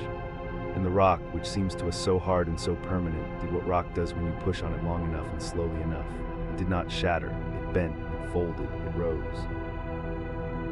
The thing that did the pushing is the same thing that does all of it everywhere, the engine underneath every mountain on Earth, and it is called plate tectonics. The outer shell of the planet, the part we stand on, the part the oceans sit in, the part the mountains rise from, is not one solid piece. It is broken. It is cracked into a few enormous pieces and a scatter of smaller ones, great rafts of rigid stone that geologists call plates, and there are somewhere between 7 and a dozen major ones depending on how you count, with names you may have half heard. The Pacific Plate, the largest, holding most of the floor of the largest ocean, the North American and South American plates, the African, the Eurasian, the Indo-Australian, the Antarctic. These plates make up the rigid outer skin of the Earth, a layer called the lithosphere, and that skin is thin. Beneath the deep oceans, it is only a few miles thick. Beneath the continents, it runs deeper, perhaps 20 or 30 miles, but even there it is thin compared to the planet it wraps, thinner in proportion than the skin on an apple. And these thin, rigid plates are not fixed. They move. They drift across the face of the planet at a pace so gentle it took humanity until the middle of the 20th century to accept that it was happening at all a few centimeters a year, roughly the speed at which your fingernails grow. That is the speed of the continents. Africa is pulling away from South America at about the rate your nails lengthen between trimmings. It does not sound like much, and across a single human life it is not. But the Earth is not working on the scale of a human life. The Earth has billions of years to spend, and a few centimeters a year multiplied by 100 million years carries a continent across an ocean.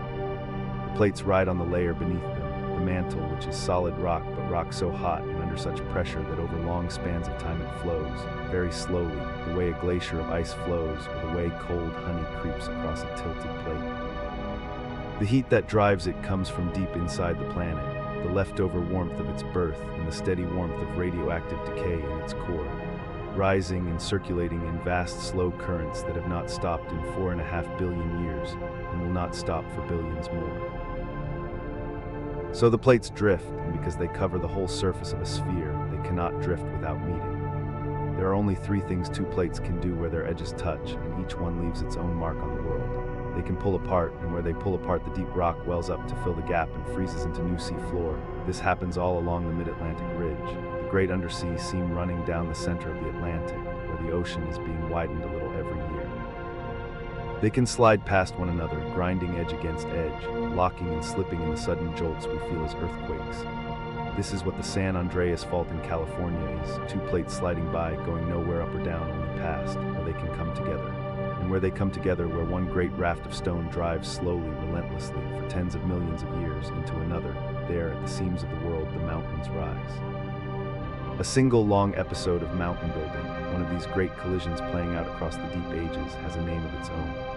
Geologists call it an orogeny, from the old Greek words for mountain and for birth, the birth of mountains. Each great range you can name is the monument of an orogeny, a slow violence that happened so far in the past, and so far beneath the visible surface of things, that all we ever see of it is the rock left standing afterward, bent and lifted into the sky. There are 3 main ways the Earth builds a mountain, and the bent rock under your hand belongs to the first and grandest of them. The first way is collision.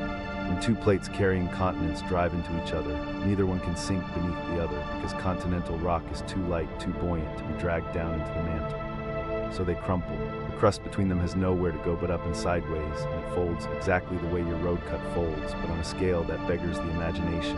Miles of rock bent and stacked and shoved over itself until the land stands tall.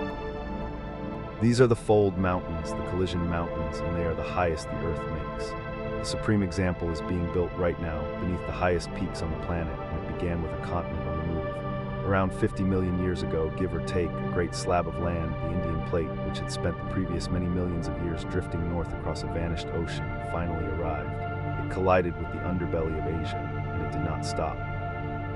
It is still driving north, still pushing even now at something like 4 or 5 centimeters a year. The sea that had lain between the 2 landmasses, an ancient ocean the geologists call the Tethys, was squeezed entirely out of existence, its floor scraped up and crumpled and lifted into the sky, which is why near the top of Mount Everest, more than 5 miles above the modern sea, you can find the fossils of marine creatures that once lived on a sea bottom. Limestone full of the shells of animals that swam in a warm, shallow ocean now stands at the roof of the world, lifted there by the slow ramming of one continent into another. That collision raised the Himalayas, the highest mountains on Earth, and the broad, high desert of the Tibetan Plateau behind them, and the range is still rising, still growing taller, even as we speak of it. The same kind of slow collision, an older one, raised the Alps, when the African plate pressed north into Europe and crumpled the crust between them into the peaks that ring the heart of that continent. There the folding was so violent that in places the rock layers were not merely bent, but turned completely over and shoved for miles across the top of younger rock, great sheets of stone the geologists call nappes, from the French word for tablecloth, because that is what they look like, vast folds of stone draped and slid sideways over the land beneath. The Matterhorn itself, that perfect lonely horn above the village of Zermatt, is capped by rock that originally belonged to the African side of the collision, carried north and stranded high on the European crust. Fold mountains, both the Himalayas and the Alps, monuments to collision. The second way the Earth builds a mountain is to pour it out of itself. These are the volcanic mountains, and they are made not by bending old rock, but by piling up new rock, molten stone risen from below and cooled into a peak. They form most often where one plate does sink beneath another, where a slab of heavy ocean floor dives down into the mantle along the edge of a continent in a process called subduction. As that cold, wet slab descends into the heat, it sweats water into the rock above it, and that water lowers the melting point of the mantle, and pockets of molten rock form and rise, buoyant, toward the surface and break through, and build mountains out of their own erupted material, lava and ash layered up cone upon cone. Run your eye down the western spine of South America, and you are looking at exactly this. The Andes are partly a fold range, crust crumpled by the Pacific floor driving against the continent, but crowning them are some of the highest volcanoes on the planet, peaks like Ojos del Salado on the border of Chile and Argentina, the tallest volcano on Earth at nearly 23,000 feet, built grain by grain from the inside out. Farther north in the United States, the Cascade Range strings its volcanoes down the Pacific Northwest, Rainier, Hood, Shasta, and the one that reminded the modern world what these mountains are, Mount St. Helens, which on the 18th of May 1980 blew the top 800 feet clean off itself in a single morning, a reminder that a volcanic mountain is not a finished thing but a process still underway. And out in the middle of the Pacific, far from any plate edge, the Hawaiian Islands rise, built by a different mechanism, a hot spot, a fixed plume of rising heat anchored deep in the mantle, over which the Pacific plate slides like a sheet of paper drawn slowly over a candle, so that the plume burns through and builds a volcano, and then the plate carries that volcano away and the plume builds another, leaving a long chain of islands trailing across the sea. The volcanoes of Hawaii are shield volcanoes, broad and gently sloping, built from runny lava that flows far before it cools. And if you measure the greatest of them, Mauna Kea, not from the modern sea but from its true base on the floor of the ocean, it stands taller than Everest, more than 30,000 feet from foot to summit, the tallest mountain on Earth from base to peak, though most of it is hidden in the dark of the deep Pacific. And the third way the Earth builds a mountain is to break. These are the fault block mountains, and they form not where the crust is squeezed together, but where it is pulled apart, stretched until it cracks along great faults, and then whole blocks of it tilt and rise while the land beside them drops away. Picture a stack of books pushed from both ends until they buckle, that is folding. Now picture instead a frozen lake pulled apart until the ice cracks into slabs, and one slab tilts up at its edge while its neighbor sinks, that is faulting. The Sierra Nevada of California is a single colossal block of the Earth's crust, hundreds of miles long, that has been tilted up along a fault on its eastern side, so that it rises gently from the west and then drops in a tremendous steep wall on the east, falling thousands of feet to the desert floor below. Stand at the foot of that eastern escarpment near the town of Lone Pine, and you can look almost straight up from the lowest dry desert to Mount Whitney, the highest point in the lower United States at over 14,000 feet, the whole staggering rise of it the work of a tilting block of stone. The Teton Range in Wyoming is younger still and even more dramatic for it, one of the youngest ranges in North America, a block of ancient rock heaved up along a fault on its eastern face so abruptly, so recently in geological terms, that there are almost no foothills at all. The Tetons leap straight out of the flat floor of the valley called Jackson Hole, the peaks rising more than a mile above the plain in a single sheer ascent, because the fault has lifted the mountains and dropped the valley at the same time, and erosion has not yet had the millions of years it would need to soften the edges. Fold, volcano, fault, collision, eruption, fracture. 3 ways to make a mountain, and every great range on Earth is some braided combination of the 3.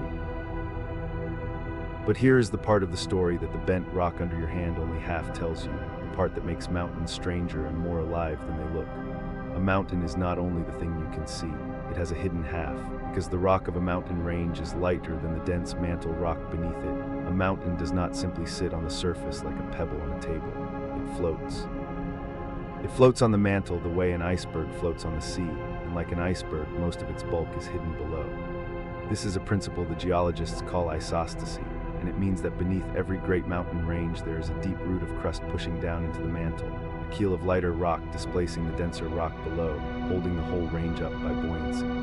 The higher the mountains stand above the surrounding land, the deeper their roots reach below it. Beneath the Himalayas, the crust plunges to 40 miles deep or more, twice the ordinary thickness, a vast hidden mass of light rock floating the high peaks on the heavy mantle. So a mountain is not a weight set upon the earth. It is a thing afloat, riding high because so much of it rides low, balanced on the slow-yielding rock of the deep. And that floating has a strange and beautiful consequence, one that brings us to the last and longest thread of the story, because nothing the earth builds is left in peace. The moment a mountain rises into the sky begins to take it down. The instant rock stands tall, the air and the water and the ice begin patiently to wear it away. Rain falls on the high stone and seeps into its cracks and freezes there in the cold, and freezing it expands, and prying the rock apart grain by grain it shatters the peak from the inside. Rivers run off the heights and carve down through the rock, cutting valleys, carrying the mountain away in pieces, a little sediment, a little sand, a haze of fine particles in the water, year after year after year, until whole mountains have been carried grain by grain to the sea. Glaciers grind down out of the high places, rivers of ice scouring the rock beneath them, plucking boulders loose and dragging them away. Wind sandblasts the exposed faces. This is erosion, and it is the eternal opponent of uplift, the slow, patient undoing of everything the plates build, and it is faster than you would ever guess. In the highest, steepest, wettest ranges, erosion can strip the mountains down nearly as fast as the collision drives them up. The Himalayas rise a few millimeters a year and are worn down almost as quickly, so that their height is not a fixed thing but a balance, a truce, a contest held in equilibrium between the force pushing up from below and the force tearing down from above. A high mountain range is not a monument, it is a battle still being fought. And here is where isostasy returns to deepen the strangeness.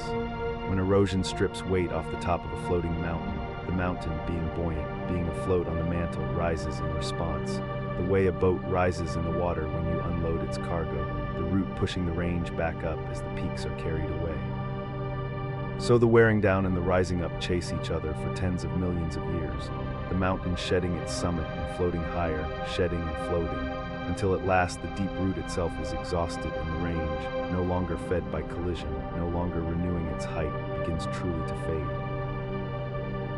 You can see what that fading leaves behind if you go to the eastern edge of North America, to the Appalachians, old, soft, rounded green mountains, worn down now to gentle ridges no more than a few thousand feet high, draped in forest, rolling away in long blue waves toward the horizon. They look mild, they look as though they were always this gentle, but they were not. The Appalachians are old almost beyond reckoning. Their roots were raised something like 480 million years ago, in a series of ancient collisions when long-vanished continents drove together to build the supercontinent we call Pangaea. And when they were young, when those collisions were fresh, the Appalachians were not the gentle hills you see now. They were giants. They stood as tall as the Himalayas stand today, a wall of jagged high peaks miles into the sky, capped in snow and ice, raw and sharp and enormous. And then time went to work on them.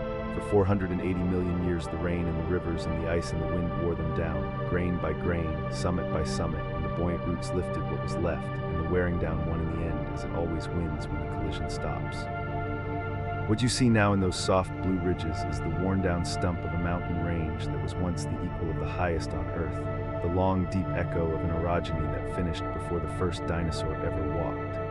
The Himalayas are the Appalachians' youth. The Appalachians are the Himalayas' old age. And in time, in the unimaginable fullness of time, the Himalayas too will be worn down to soft blue rolling hills, and something else somewhere, where some plate has not yet finished its long, slow journey, will rise in their place.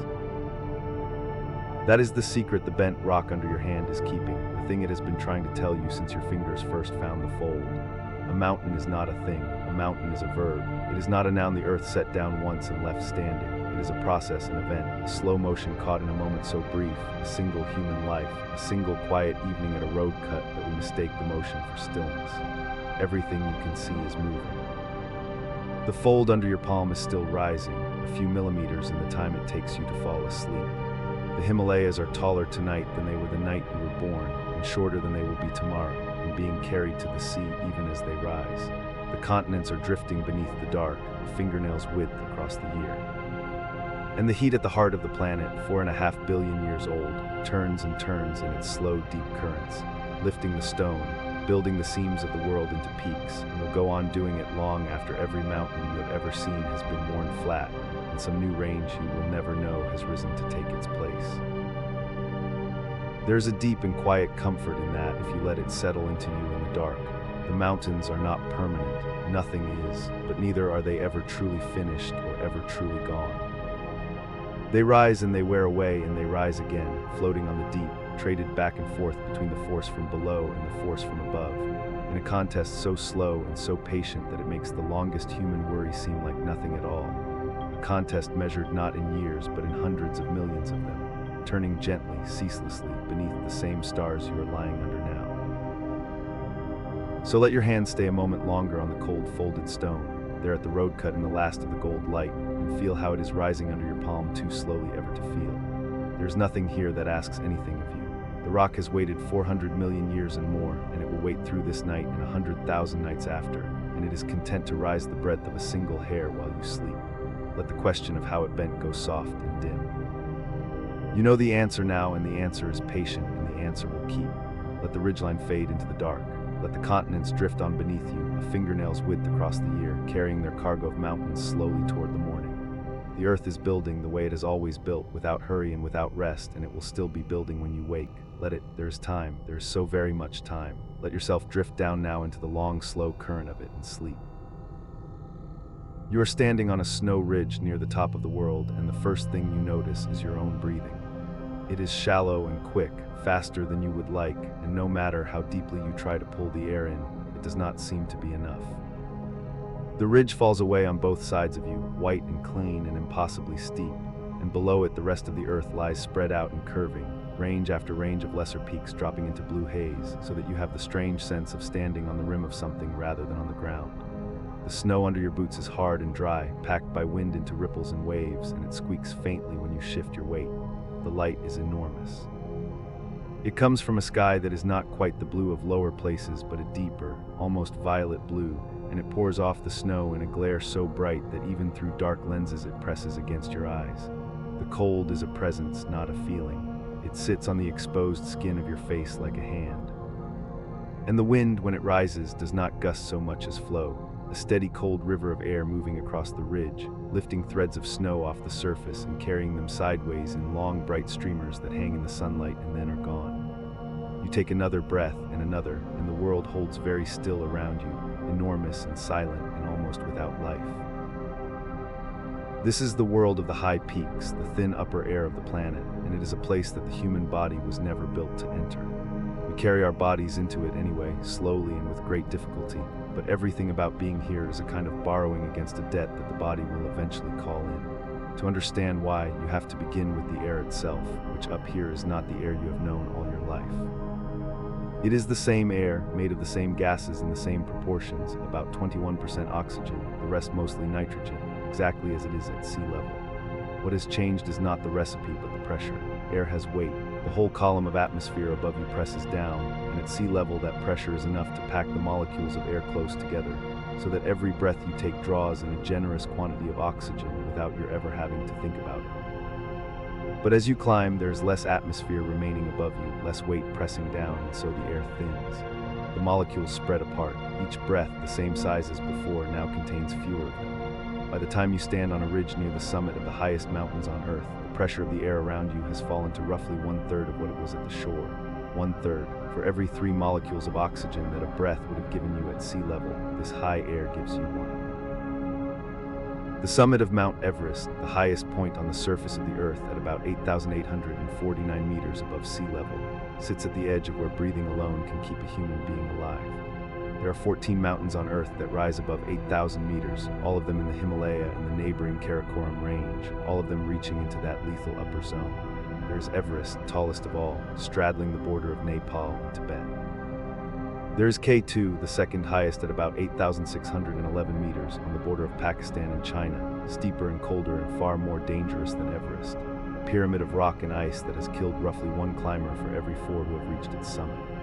There is Kangchenjunga and Lhotse and Annapurna and the rest of them, a small and forbidding company of giants, every one of them with its top thrust up into air too thin to live in. The atmospheric pressure on the summit of Everest is around 1/3 of the pressure at the coast, and the amount of oxygen available in each breath is so small that the body cannot take in enough to sustain itself indefinitely. Climbers and physiologists have a name for the zone where this becomes true, the region above roughly 8,000 meters. They call it the death zone. It is a stark phrase, and it is meant to be. What it describes is not a sudden boundary, not a line you cross where something kills you. It is something slower and quieter than that. Above 8,000 meters, the body can no longer keep itself in balance. It cannot take in enough oxygen to maintain its own tissues. It begins very gradually to fail. Even resting, even doing nothing, a person in the death zone is slowly dying, the cells starved of oxygen, the body consuming itself, the clock running down. People can survive up there for a time, hours, sometimes a day or two, but only a limited time, and every hour spent in that thin air takes something from them that they do not get back while they remain. The mountaineers who go there know this. They move through it as quickly as they can, reach the summit, and descend, because the only true treatment for the death zone is to leave it, to go down into thicker air where the body can begin to recover. The body, for its part, does not simply surrender. It fights with an old and patient intelligence to make do with what little it is given. The first response is the one you have already felt on the ridge. You breathe faster and more deeply, almost without choosing to. This is the body's most immediate answer to thin air. Move more of it through the lungs to capture more of the scarce oxygen. It happens within minutes of arriving at altitude and continues for as long as you stay. There is a strange side effect of this faster breathing that troubles sleep at altitude, a rhythm called periodic breathing, in which a person, drifting off, breathes harder and harder, then stops entirely for a few seconds, then jerks awake gasping, the breath surging and pausing and surging again all through the night. Climbers high on the great mountains often sleep badly for this reason, surfacing again and again out of half-sleep with a sense of suffocation, the body refusing to let the breathing settle into the slow, easy rhythm of rest. But faster breathing is only the beginning. Over days and weeks, if a person climbs slowly enough and gives the body time, deeper changes begin. The kidneys release a hormone that signals the bone marrow to manufacture more red blood cells, the cells that carry oxygen through the bloodstream. With more of these cells in circulation, the blood can ferry more oxygen from the lungs to the tissues, squeezing more benefit from each thin breath. This is why mountaineers spend weeks at intermediate camps before attempting a great summit, climbing high and sleeping low, letting their blood thicken with oxygen carriers, letting their bodies remodel themselves for the heights. The process is called acclimatization, and it is real and it works, and the peoples who have lived for thousands of years on the high plateaus of the Andes and the Tibetan highlands have evolved still deeper adaptations, woven into their very blood and breath, that let them live where lowlanders can only struggle. But there is a ceiling even to acclimatization. No amount of time allows a human body to truly settle and thrive in the death zone. The adaptations buy survival in time and strength, but above 8,000 meters they are not enough, and the slow decline begins regardless. And the body's responses, the very mechanisms that try to save it, can themselves turn dangerous. When a person climbs too high too fast, faster than the body can adjust, the result is a cluster of troubles that mountain doctors group under the name acute mountain sickness. In its mild form, it is a headache, queasiness, a loss of appetite, poor and broken sleep, a feeling of being hungover without having drunk anything, the body's complaint that it is being asked for more than the air can provide. For most people at moderate altitude, it passes as they acclimatize or eases the moment they descend a little. But acute mountain sickness can deepen into something far more serious, and there are two grave forms that mountaineers fear, because either one can kill within hours. The first is called high-altitude pulmonary edema, which doctors shorten to HAP. In the thin air, the blood vessels in the lungs constrict and the pressure within them rises, and fluid begins to leak out of the vessels and into the tiny air sacs of the lungs themselves, the very chambers where oxygen is meant to cross into the blood. A person with HAPE is, in the plainest terms, slowly drowning in their own fluid, high on a mountain, far from any help. The breath grows shorter and shorter even at rest. There is a cough, at first dry, then bringing up a frothy, sometimes pink-tinged fluid. The lips and fingertips turn blue as the blood fails to carry enough oxygen. It can come on in the night while a climber sleeps and worsen with frightening speed. The second is even more dreaded, high-altitude cerebral edema, or HACE, fluid swelling not in the lungs but in the brain. As the brain is starved of oxygen, it too begins to leak fluid and swell within the rigid box of the skull, and there is nowhere for the swelling to go. The signs are strange and terrible. A climber with HACE grows confused and clumsy, unable to walk a straight line, slurring words, behaving oddly, sometimes insisting that nothing is wrong even as they stumble. They may grow drowsy, then unresponsive. Without rapid descent, HACE leads to coma and death, often within a day. The cruel thing about both conditions is that the only certain cure is the one the mountain makes hardest to reach, going down. Bottled oxygen helps, certain medicines help. A pressurized bag that a stricken climber can be sealed inside, which mimics the air pressure of a lower altitude, can buy precious time. But all of these are stopgaps. The real medicine is altitude itself, lost as quickly as it can safely be lost. The body carried down into thicker air where the fluid can recede, and the swelling can ease, and the slow dying can be reversed.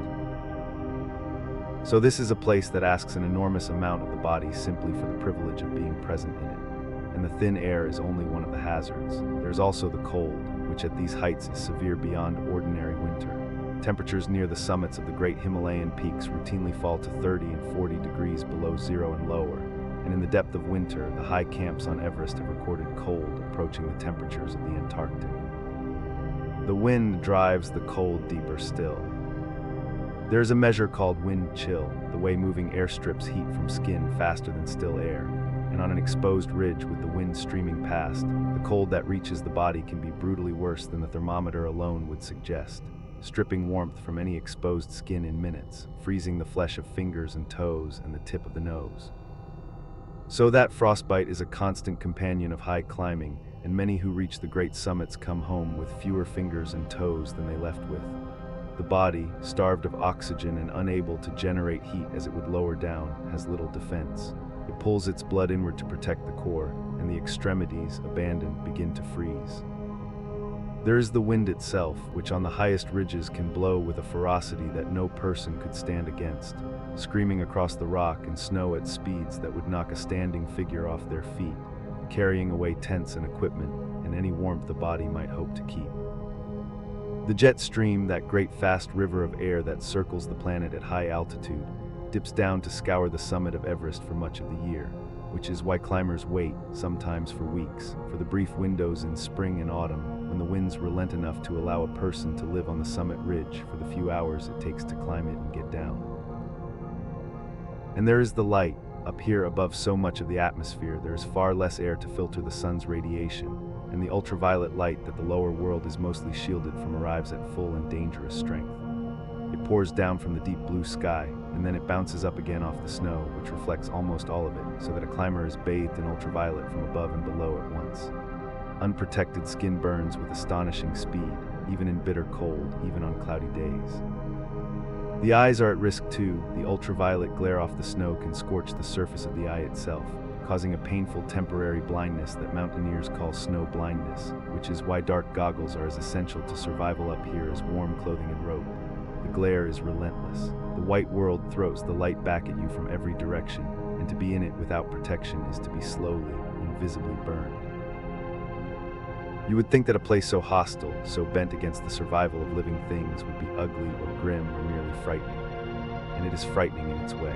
But it is also one of the most beautiful places on Earth, and the beauty is of a particular and unforgettable kind.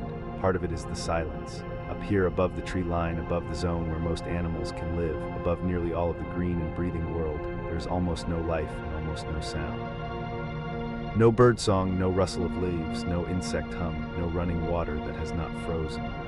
When the wind drops, the silence that remains is total and strange, a silence so deep that you can hear your own heartbeat and the blood moving in your ears, a silence that feels older than the human voice. It is the quiet of a place that does not need you, that got along without you for all the ages before you came, and will get along without you after. And there is something in that silence that is not lonely so much as vast, a quiet that makes you feel very small and somehow, briefly, at peace with being small. And then there is the light again, but now in its kindest form. At dawn and at dusk, when the sun rides low and its rays must pass slantwise through a great thickness of the atmosphere, the high peaks catch a color that the lower world rarely sees. The blue light is scattered away by the long passage through the air, and what remains is the warm end of the spectrum, pink and rose and gold, and it falls on the highest snows and ice while the valleys below have already sunk into shadow. The summits glow. They take on a soft, burning, rose-gold light that seems to come from within the mountain itself, as though the rock and ice were quietly luminous.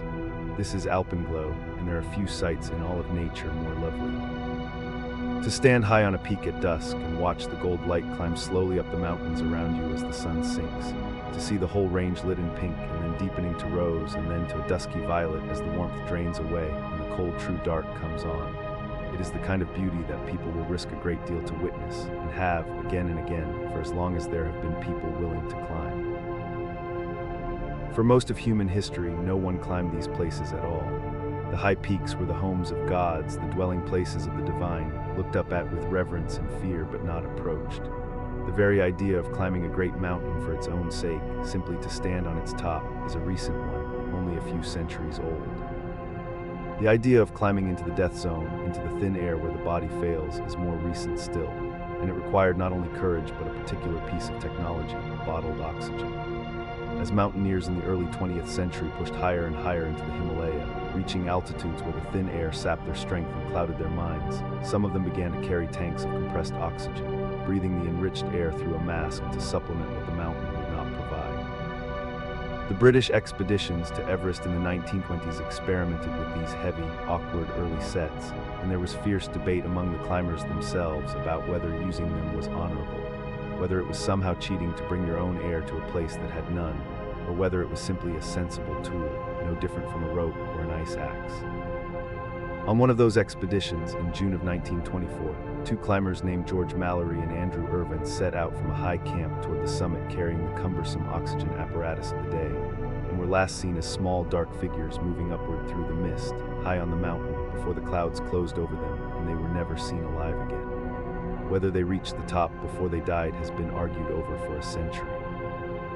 Mallory's frozen body was found high on the mountain in 1999, 75 years later, but the question of the summit has never been settled, and the mountain has kept its answer. When Everest was finally climbed to its summit for the first time, by Edmund Hillary and the Sherpa mountaineer Tenzing Norgay in 1953, they did it breathing bottled oxygen, and for a quarter of a century afterward it was simply assumed by nearly everyone that the summit of Everest could not be reached without it, that the death zone at the very top was beyond the reach of unaided human lungs, that no one could survive up there breathing only the thin natural air. That assumption held until the 8th of May, 1978. On that day, two climbers, the Italian Reinhold Messner and the Austrian Peter Haber, stood on the summit of Mount Everest having climbed there breathing nothing but the air around them.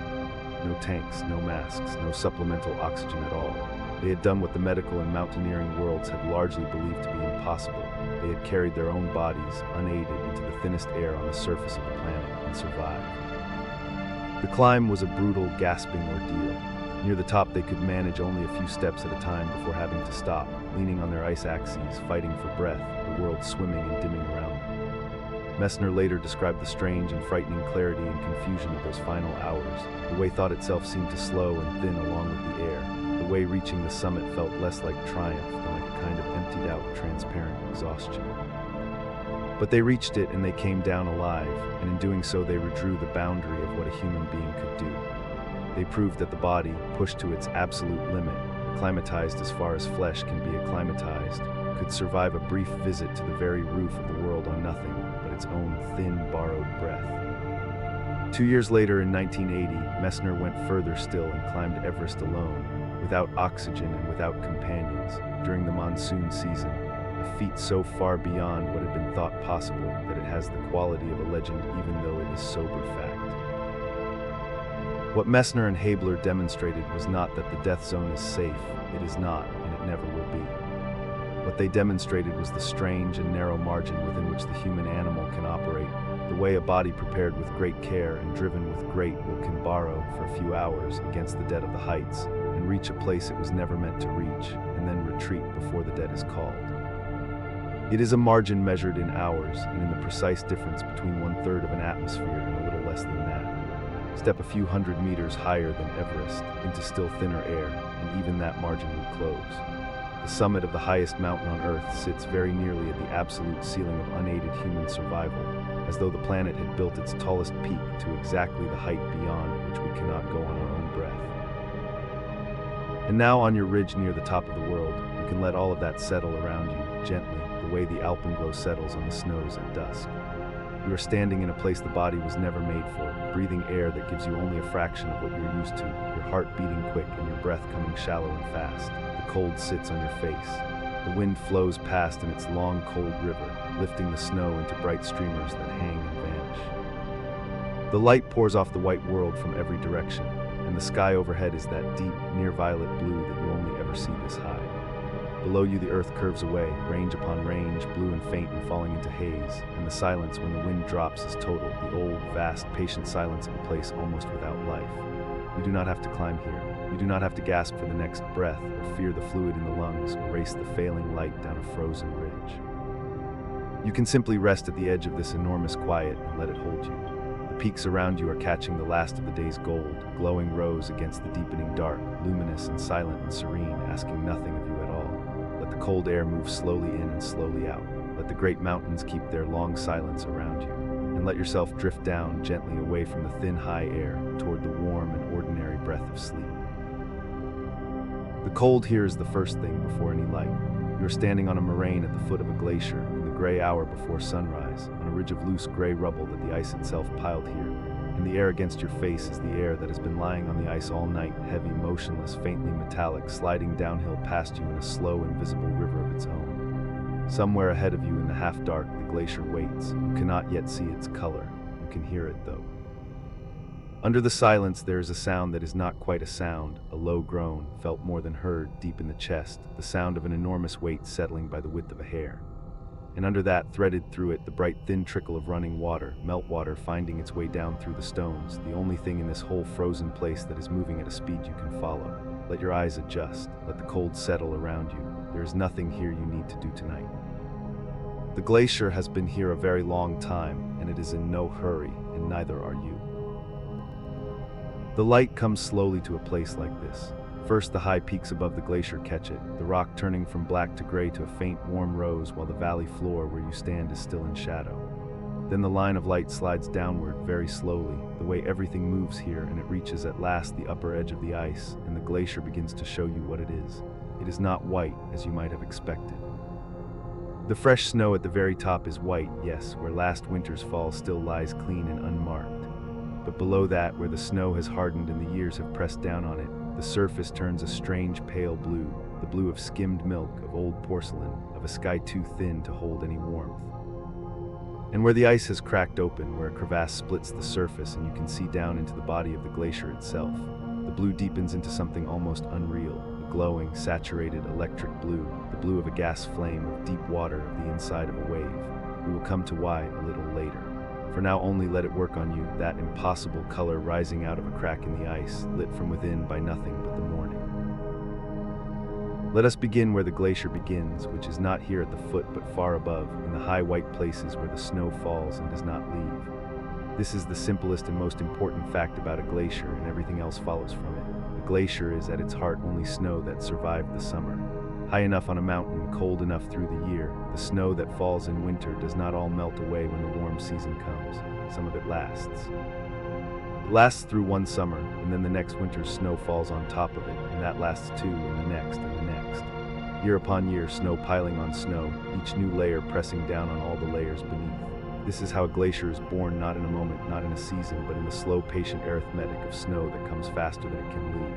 The line on a mountain above which this happens, where the snow of one year survives to meet the snow of the next, has a name, the snow line. Above it, the white never wholly goes, and it is above the snow line, in those high cold accumulation zones, that every glacier on Earth is made. What happens next is a slow transformation, and it is worth following gently, because it is one of the quietest pieces of work in all of nature. Fresh snow, when it falls, is mostly air, delicate six-armed crystals heaped loosely on one another, so open and airy that new snow is something like 90% empty space. But snow does not stay delicate for long under the weight of more snow. The fragile arms of the crystals break and round off, the flakes pack closer.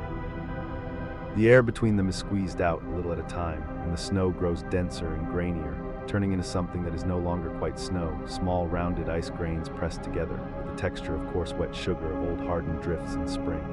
This granular, half-compacted, in-between substance has a name, an old name from the high villages of the Alps. It is called Firn. Firn is the adolescence of glacial ice, the long, awkward middle stage between the snowflake and the glacier. It can take years for snow to become Firn, and then years more, many years, for the Firn itself to finish the journey. Because the pressure keeps coming, more snow above, more Firn, more weight year after year, and under that growing burden the Firn is squeezed tighter and tighter until the last of the air is driven out and the separate grains fuse into a single solid mass. This is glacial ice, true glacial ice, dense and hard and clear, almost nothing like the brittle ice that forms on a winter pond. The whole transformation from the first soft snowflake to finished glacial ice can take anywhere from a handful of years to more than a century, depending on how much snow falls and how cold the place stays and how hard the pressure presses. In the slowest, coldest, driest places, the ice at the bottom of a deep glacier may have begun as snow that fell when the pyramids were being built, or long, long before. You are standing, in a sense, at the bottom of a very slow clock, one that measures time not in seconds, but in the patient burial of winters. And here is the thing that turns a thick patch of mountain ice into a glacier, the thing that makes it more than a frozen heap. It moves. Ice, when there is enough of it, when it is piled deep enough, stops behaving like a solid and begins, very slowly, to flow. This is hard to believe standing in front of it because nothing looks more permanent, more rooted, more utterly still than a glacier on a cold morning. But the ice is flowing all the same, pulled downhill by its own enormous weight, the deep ice deforming under the pressure of everything above it, sliding and creeping and oozing down the valley like a river that has forgotten how to hurry. That is the oldest and truest image for what a glacier is, a river of ice. It is born high in the cold accumulation zone, it flows down through the mountains, and lower down it reaches warmer air and begins to melt away faster than new ice arrives, in what is called the ablation zone, the wasting zone, the place where the glacier finally gives itself back to liquid water. Between the two, the zone of gathering and the zone of loss, the ice is always traveling, always on its slow way downhill. How slow, slow almost beyond imagining, by the standards of a river of water, and yet astonishingly fast by the standards of stone. A typical mountain glacier flows somewhere between a few centimeters and a few meters in a day. There are sluggish glaciers that creep forward less than the length of your hand in a year, and there are fast, steep, surging glaciers that can travel several meters in a single day, fast enough that if you came back a week later, the ice you remembered would be gone, carried on downhill, replaced by ice that was upstream when you last stood here. You cannot see it happen. You could watch the surface for an entire day, and your eye would tell you nothing moved. But set a row of stakes across the ice and come back next summer, and you will find them bowed downstream in a long curve, because the ice in the middle of the glacier, away from the drag of the rocky walls, flows faster than the ice along the edges, exactly the way the water in the center of a river runs faster than the water at the banks. The glacier and the river obey the same quiet law. One simply lives in a slower world. This slow flow is also what opens the crevasses, those deep blue cracks that split the surface and give the glacier its danger and its beauty. The ice near the surface is cold and brittle, while the ice far below is under such pressure that it bends and flows like soft toffee. So when the glacier passes over a steepening in the valley floor, or rounds a bend, or stretches as it accelerates, the brittle surface cannot bend fast enough to keep up. It tears. It splits open along great fractures that can run for hundreds of meters and plunge 30 or 40 meters straight down into the body of the ice, their walls smooth and steep and impossibly blue. Crevasses open wherever the glacier is being stretched, over a rise, around a corner, anywhere the ice is pulled faster in front than behind. And then where the flow eases again and the ice is compressed rather than stretched, the crevasses close, grinding shut, sometimes leaving a faint scar on the surface and sometimes leaving nothing at all. Fresh snow can bridge a crevasse over with a thin, deceptive roof, hiding the drop beneath a smooth white floor, which is why those who travel on glaciers rope themselves together and move with such care. But from where you stand, safely on the moraine at the foot, the crevasses are only beautiful, long blue wounds in the white, each one a window down into the slow heart of the ice. Now lift your eyes from the glacier itself to the valley it lies in, and to the peaks that rise around it, because here is the larger story. This glacier and the 10,000 generations of glaciers that came before it did not merely lie in this valley. They made it, they carved it. Glaciers are among the most powerful sculptors on the surface of the earth, and almost everything you find beautiful about high mountain country, the great sweeping valleys, the sheer walls, the sharp dramatic peaks, is, in one way or another, their work. The ice does this slowly, of course, in the only way it knows how, but it does it with overwhelming force. As a glacier flows, it grips the rock beneath it and along its sides, and it plucks loose blocks of stone and freezes them into its underside, and then it drags them along, and those embedded stones become teeth. The glacier becomes, in effect, an enormous sheet of sandpaper hundreds of meters thick, grinding down the bedrock beneath it, gouging, scouring, scraping the mountain away a little at a time across tens of thousands of years. You can read the results everywhere in glaciated country once you know the shapes to look for. A river cuts a valley shaped like the letter V, narrow and steep at the bottom where the water runs. But a glacier, broad and heavy and filling the whole valley from wall to wall, carves something quite different, a valley shaped like the letter U, with a wide flat floor and steep parallel sides, scooped out as cleanly as if a vast spoon had been drawn down the length of the mountains. When you walk through one of the great glacial valleys of the world, Yosemite in California, where the granite walls rise sheer for 1,000 meters, the long deep troughs of the Alps, the fjords of Norway, which are glacial valleys later drowned by the sea, you are walking through a space hollowed out by ice that has since melted away. The glacier is gone, but the shape it left is the you stand inside. High up where the glacier was born, the ice carves a different shape, a cirque, a great rounded amphitheater scooped into the mountainside, a bowl-shaped hollow where the snow first gathered and the ice first formed and began, by freezing and plucking, to eat backward into the rock. A cirque is the cradle of a glacier and also often its grave, the round high hollow it carves for itself, sometimes holding, after the ice is gone, a small still tarn of meltwater, a mountain lake sitting in the bowl like water in a cupped hand. And when two cirques eat backward toward each other from opposite sides of a ridge, grinding the rock between them ever thinner, they leave behind a narrow knife edge of stone called an arir, a serrated ridge so thin in places that you could sit astride it with a 1,000-meter drop falling away on either side. And where 3 or 4 cirques gnaw inward toward a single point from every side, they can carve the rock between them into a sharp, steep, isolated pyramid, a horn. The most famous horn in the world rises above the village of Zermatt in the Swiss Alps. The Matterhorn, that perfect leaning pyramid of stone, 4,478 meters high, its 4 steep faces each the inner wall of a glacial cirque, the whole improbable peak sculpted by the patient backward grinding of the ice on every side. When you look at the Matterhorn, you're looking at what is left after the glaciers carved away everything that was not the Matterhorn. There is one more glacial shape worth knowing, because it makes some of the loveliest places in all the mountains. A great main glacier carves its valley deep, scouring the floor far down. But the smaller glaciers that join it from the side, the tributary glaciers in their smaller side valleys, cannot cut down nearly as fast or as deep. So when all the ice melts away, the side valleys are left stranded high on the wall of the main valley, their floors hanging far above the floor below. Hanging valleys, they are called. And from the lip of a hanging valley, the stream that drains it has nowhere to go but down, spilling over the edge in a long white waterfall. The Brittle Veil Fall in Yosemite, leaping 188 meters off the lip of a hanging valley. The great falls of the Alps and the Norwegian fjords, these are the gift of the hanging valley, water given a high place to fall from by the unequal patience of 2 glaciers, one large and one small, that worked here long ago. And the rock the glacier grinds away does not vanish. It has to go somewhere, and the glacier carries it, millions of tons of it, ground fine as flour or tumbled coarse as houses, riding along on the ice and frozen into it and bulldozed ahead of it. When the glacier finally melts, it sets all this rubble down, and the ridges and mounds and sheets of debris it leaves behind are called moraines. You are standing on one now, on the loose gray rubble at the foot of the glacier, a terminal moraine, the heap of debris dropped at the glacier's farthest reach, marking the precise line where the ice stopped and began to give itself back to water. There are lateral moraines too, the long ridges of rubble left where the sides of the glacier used to be, riding high on the valley walls.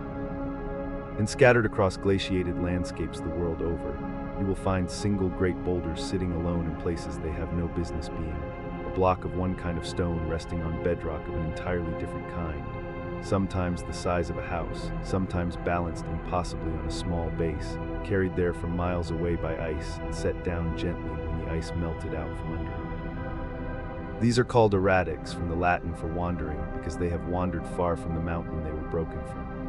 For a long time, before glaciers were understood, no one could explain them, great alien boulders strewn across the countryside, far from any cliff they could have fallen from. We know now. The ice carried them, and the ice set them down, and then the ice went away and left the wanderers behind to puzzle the people who came after. Now that color, the deep impossible blue glowing up out of the crevasse, it is time to understand it, because it is one of the loveliest pieces of physics you will ever meet. White snow looks white because it is full of air and surfaces, and it scatters all the colors of light back at you equally, mixed together into white. But glacial ice is different. It has had the air squeezed out of it. It is dense and clear and deep. And when light passes into a thick mass of such ice, the ice quietly absorbs the warm colors first, The reds and the oranges and the yellows are soaked up and taken away as the light travels deeper. What survives the journey, what makes it back out to your eye after passing through meters of dense ice, is the cold end of the spectrum, the blue. The deeper into the ice the light goes, the more red is stripped away, and the purer the blue that returns. So that glowing blue in the crevasse is not a trick of the light and not a stain in the ice. It is the actual color of deep, dense, ancient ice, the color of light that has traveled far enough through the glacier to lose everything warm and come back carrying only the cold. The whiter the ice, the younger and airier it is. The bluer the ice, the older and denser and more deeply pressed.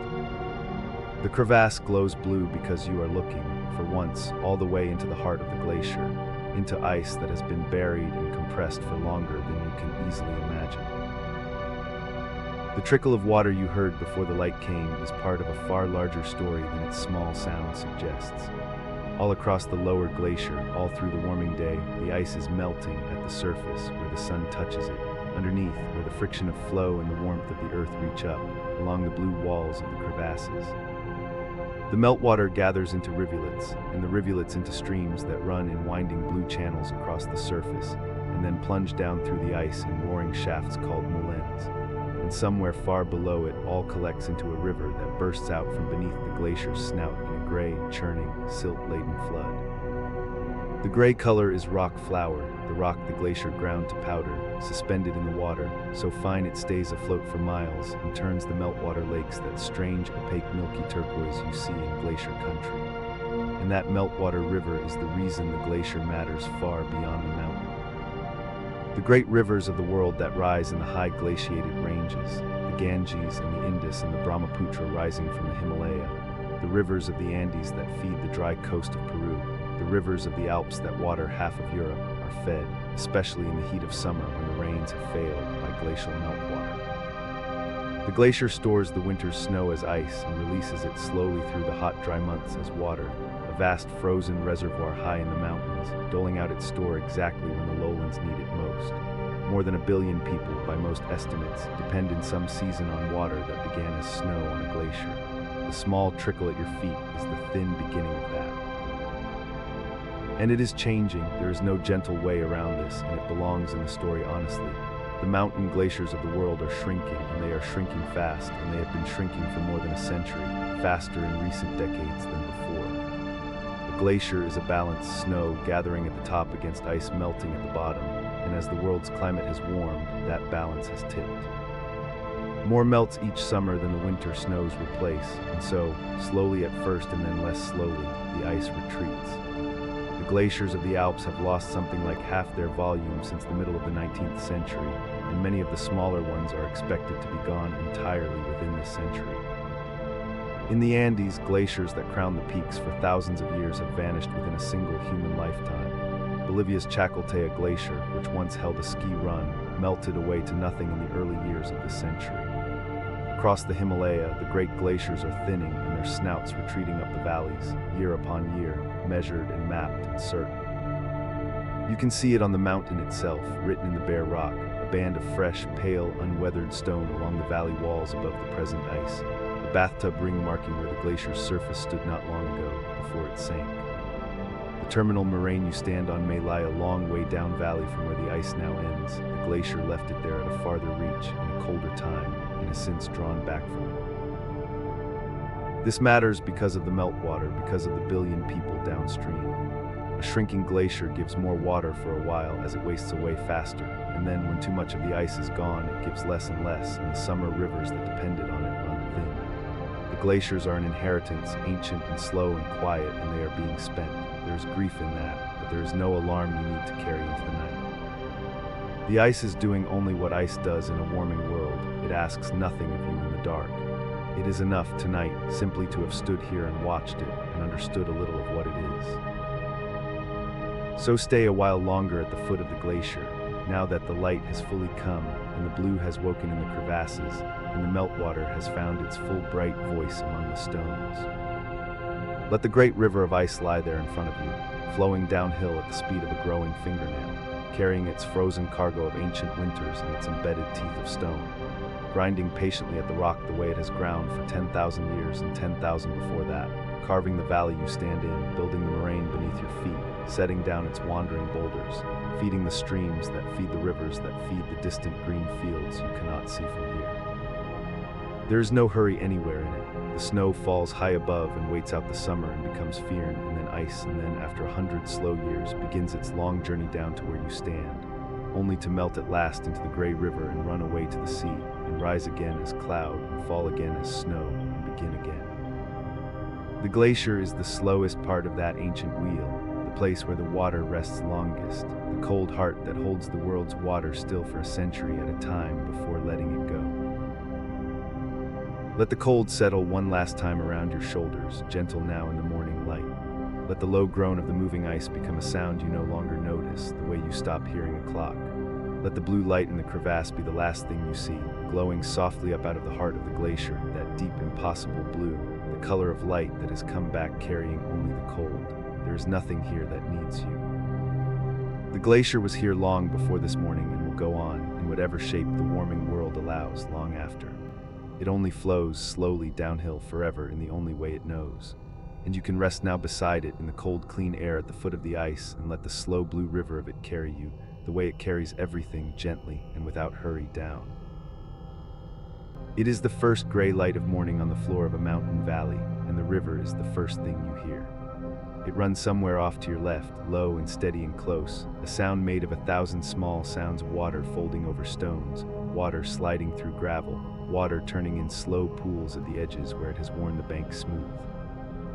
The cold of the night still lies in the grass, beaded silver along every blade, and the air against your face is the clean, wet air of a place where the river breathes all night long. Above the river, against the dim gray shapes of the valley walls, a thin thread of wood smoke is rising, blue and slow, from a chimney in the small clustered village a little way upstream. Someone has woken before the light and laid a fire, and the smell of it drifts down to you on the cold air, wood smoke and river damp and the faint green smell of wet meadow. Let yourself settle here on the soft floor of the valley in the hour before the sun. This is the gentle world below the peaks, and it asks nothing of you at all. The mist lies along the river in long, low banks, the way it does on every cold, clear morning in a valley like this. It pools in the lowest places, where the cold air has gathered through the night and lain undisturbed, and it drifts in slow, soft coils above the water, and as the light strengthens it begins, very gently, to lift. It rises off the river in slow streamers. It thins against the dark wall of forest on the far side. And as it lifts, it uncovers, piece by piece, the great wall on the far side of the valley, and high upon that wall, where the rock climbs steep and pale toward the still dark heights, a waterfall is falling, a long white thread of it dropping from somewhere high above into the lifting mist, so far up that the sound of it has not yet reached you, so that for now it falls in silence, white against the gray, while the river at your feet runs on and on with all the sound the morning needs. You have come down a long way to reach this place. Far above you in the chapters before were the summits and the snows and the slow blue rivers of ice, but ice does not stay ice forever. It flows down and it melts, and where it melts it becomes water, and the water gathers, and the water comes down here to the floor of the valley to run as a river through a softer and a kinder world. The valley is where the mountain gives back what it has gathered. All the snow that fell upon the heights, all the rain that swept across the high slopes, all the meltwater that seeped from beneath the glaciers, all of it comes in the end down here to this green floor between the walls and runs away toward the lowlands as a river. The valley is the mountain's gift to the world below. And the shape of the valley itself tells the story of how it was made. If you could lift yourself up and look at this valley end to end, you would see its profile, the line its walls make against the sky, and that line would tell you, as plainly as a written word, whether it was carved by water or by ice. For these are the two great sculptors of the mountain valleys, and they each leave a shape that is entirely their own. A valley cut by a river by water alone, working downward through the long, slow ages, has the shape of the letter V. Picture it. The river runs at the very bottom in the narrow crease of the valley floor, and from that crease the walls climb away on either side in two long slopes, steep and even, rising up toward the ridges far above. The river cuts down, always down, wearing its channel deeper, biting into the rock grain by grain and carrying the grains away downstream. And as it deepens its channel, the slopes above slide and weather and settle down toward it.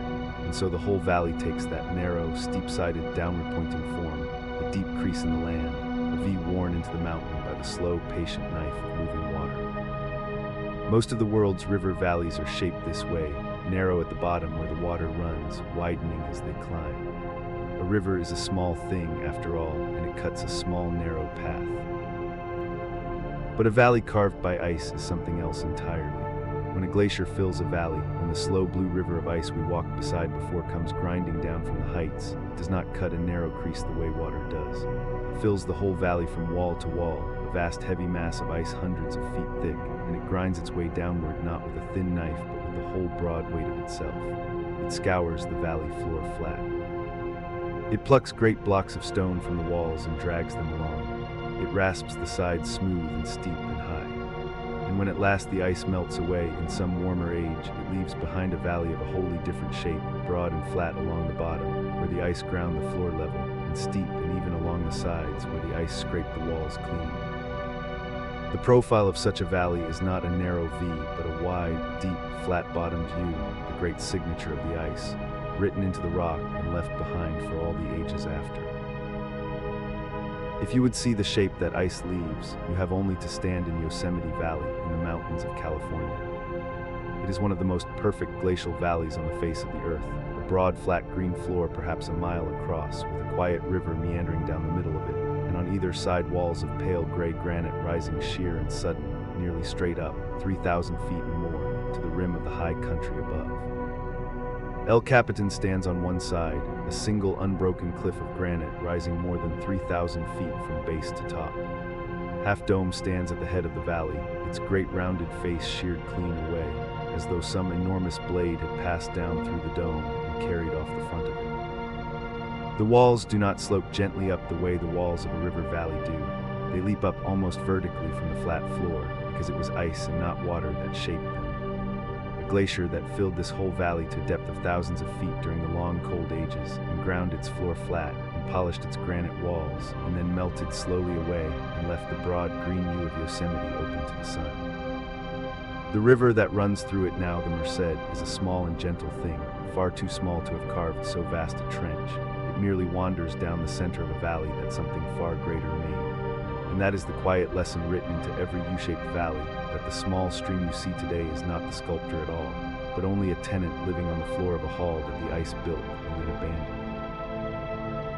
Or you might stand in Lauterbrunnen in the Swiss Alps, in a valley that the people who live there call the Valley of 72 Waterfalls. It is a U-shaped glacial valley of the purest kind, a narrow flat green floor, scarcely wide enough for the village and its fields, and on either side immense pale cliffs rising sheer for hundreds upon hundreds of feet, so steep and so high that the sun reaches the valley floor for only part of the day. And down those sheer walls the water falls. It falls in long white ribbons from the high country above, falls free through the open air for hundreds of feet, falls so far that the wind catches it and drifts it sideways into veils of spray before it ever reaches the bottom. The most famous of those falls, the Staubach, drops nearly 1,000 feet in a single unbroken plunge, and it falls the way it does, free and high and sheer, for a reason that takes us to one of the loveliest things the ice ever made. For when a great glacier filled the main valley deep and heavy, it ground its floor down low. But the smaller glaciers, the lesser streams of ice that came down the side valleys to join it, were thinner and lighter, and they could not grind their floors down nearly so far. And so when all the ice melted away, the side valleys were left hanging high up on the walls of the main valley, their floors stranded far above the deep flat floor that the great glacier had carved below. We call them hanging valleys, and they are exactly that, small valleys left hanging on the wall, their mouths opening high up in the cliff face, with nothing beneath them but the long drop to the valley floor. And the streams that run down those hanging valleys reach the lip and find no gentle slope to follow, and simply fall out into the open air, down the sheer wall, in a plunging waterfall that drops the whole height of the cliff. Almost every great waterfall in the high mountains is born this way, a hanging valley left high by the ice, and a stream pouring over its lip into the deep glacial valley far below. The waterfall on the far wall, the one the mist uncovered for you at the beginning of this hour, falls from a hanging valley. The 72 falls of Lauterbrunnen all fall from hanging valleys. The ice carved the deep valley low and left the side valleys high, and the water has been falling between them ever since. The mist has nearly lifted now, and the first true light is coming down the valley walls, gold along the high rock and creeping slowly downward toward the floor where you stand. And as the light comes down, it shows you something else about the valley, that it is not all one world, but many worlds stacked one above another, layer upon layer, changing as the land climbs. Look up the valley wall from where you stand, slowly from the bottom to the top, and you will pass through them all. Here at the bottom, along the river and across the valley floor, stand the great trees, the deep montane forest of the lower slopes, tall dark conifers and broadleaved trees together, thick and shadowed and full of birdsong, fed by the rich soil and the gathered water of the valley floor. This is the forest that loves the gentler air, the warmer nights, the deeper soil. It climbs the lower walls in a dark green mantle, and within it live the creatures of the forest, the deer and the bear and the fox, in a world of shade and undergrowth and the steady sound of the river. But climb the wall and the forest changes. As the slope rises and the air grows colder and thinner, the great trees of the valley floor give way to the subalpine forest, a forest of hardier, smaller trees, spruce and fir grown squat and tough against the wind and the cold, spaced more widely now, with meadows opening between them. The trees grow shorter as you climb, they huddle closer to the ground. They lean away from the prevailing wind, their branches all swept to one side, shaped by the long years of weather into living flags that point forever downwind. And higher still, the trees give out altogether. There is a line on the mountain, you can see it, drawn clear across the slope, a line above which no tree will grow, and we call it the tree line, the timber line, the upper edge of the forest's world. Above that line, the cold is too deep, and the season too short, and the wind too fierce for any tree to stand. The last trees at the tree line are stunted and gnarled and bent, growing flat against the rock in low, twisted mats. Krummholz, the foresters call it, a German word that means crooked wood trees that have given up reaching for the sky and merely cling, low and tough and patient, to the last ground where a tree can live at all. And then the line, and above it, no trees, only the open mountain. Above the tree line lies the alpine world, the high meadow and the tundra, the realm of grass and moss and stone and the small bright flowers that we will come to in a moment. It is a low world, a world that hugs the ground, a world of short, tough grasses and cushioned plants and lichen on the rock, swept by wind and locked in snow for most of the year. And higher than the alpine meadow, there is only the bare rock and the snow and the ice, where almost nothing grows at all, and the mountain returns to the stone it was before anything living ever came. These bands of life, stacked one upon another up the side of every great mountain, were first truly understood by a traveler named Alexander von Humboldt, who climbed the slopes of a great volcano called Chimborazo, in the mountains of what is now Ecuador in the summer of 1802. Chimborazo was thought in those days to be the highest mountain in the world, and Humboldt set out to climb it, and as he climbed, he watched the world change around him. He saw the tropical forest of the lowlands give way to the cooler woods of the slopes, and the woods give way to the open alpine meadows, and the meadows give way to bare rock and snow, all in the space of a single mountainside. And he understood that climbing a mountain was like traveling from the equator to the poles in miniature, that the same bands of life that girdle the whole earth from the tropics to the ice were stacked here, one above another, on the flank of a single peak. He drew it. He made a great painted cross-section of Chimborazo, with every band of plants labeled at its proper height, and that drawing changed forever the way people understood the living world. The understanding that life arranges itself by climate, and that climate changes with height as surely as it changes with distance from the sun. Every valley wall you will ever look up is a small drawing of Humboldt's great idea, the whole climate of the earth stacked in bands from the river to the snow. And in the alpine meadows above the tree line, for a few brief weeks each year, the whole high world catches fire with flowers. The alpine summer is short, the snow lies long into the warm season and returns early, and the plants of the heights have only a little while to live their whole year's life. And so when the snow at last pulls back, the meadows do not wait.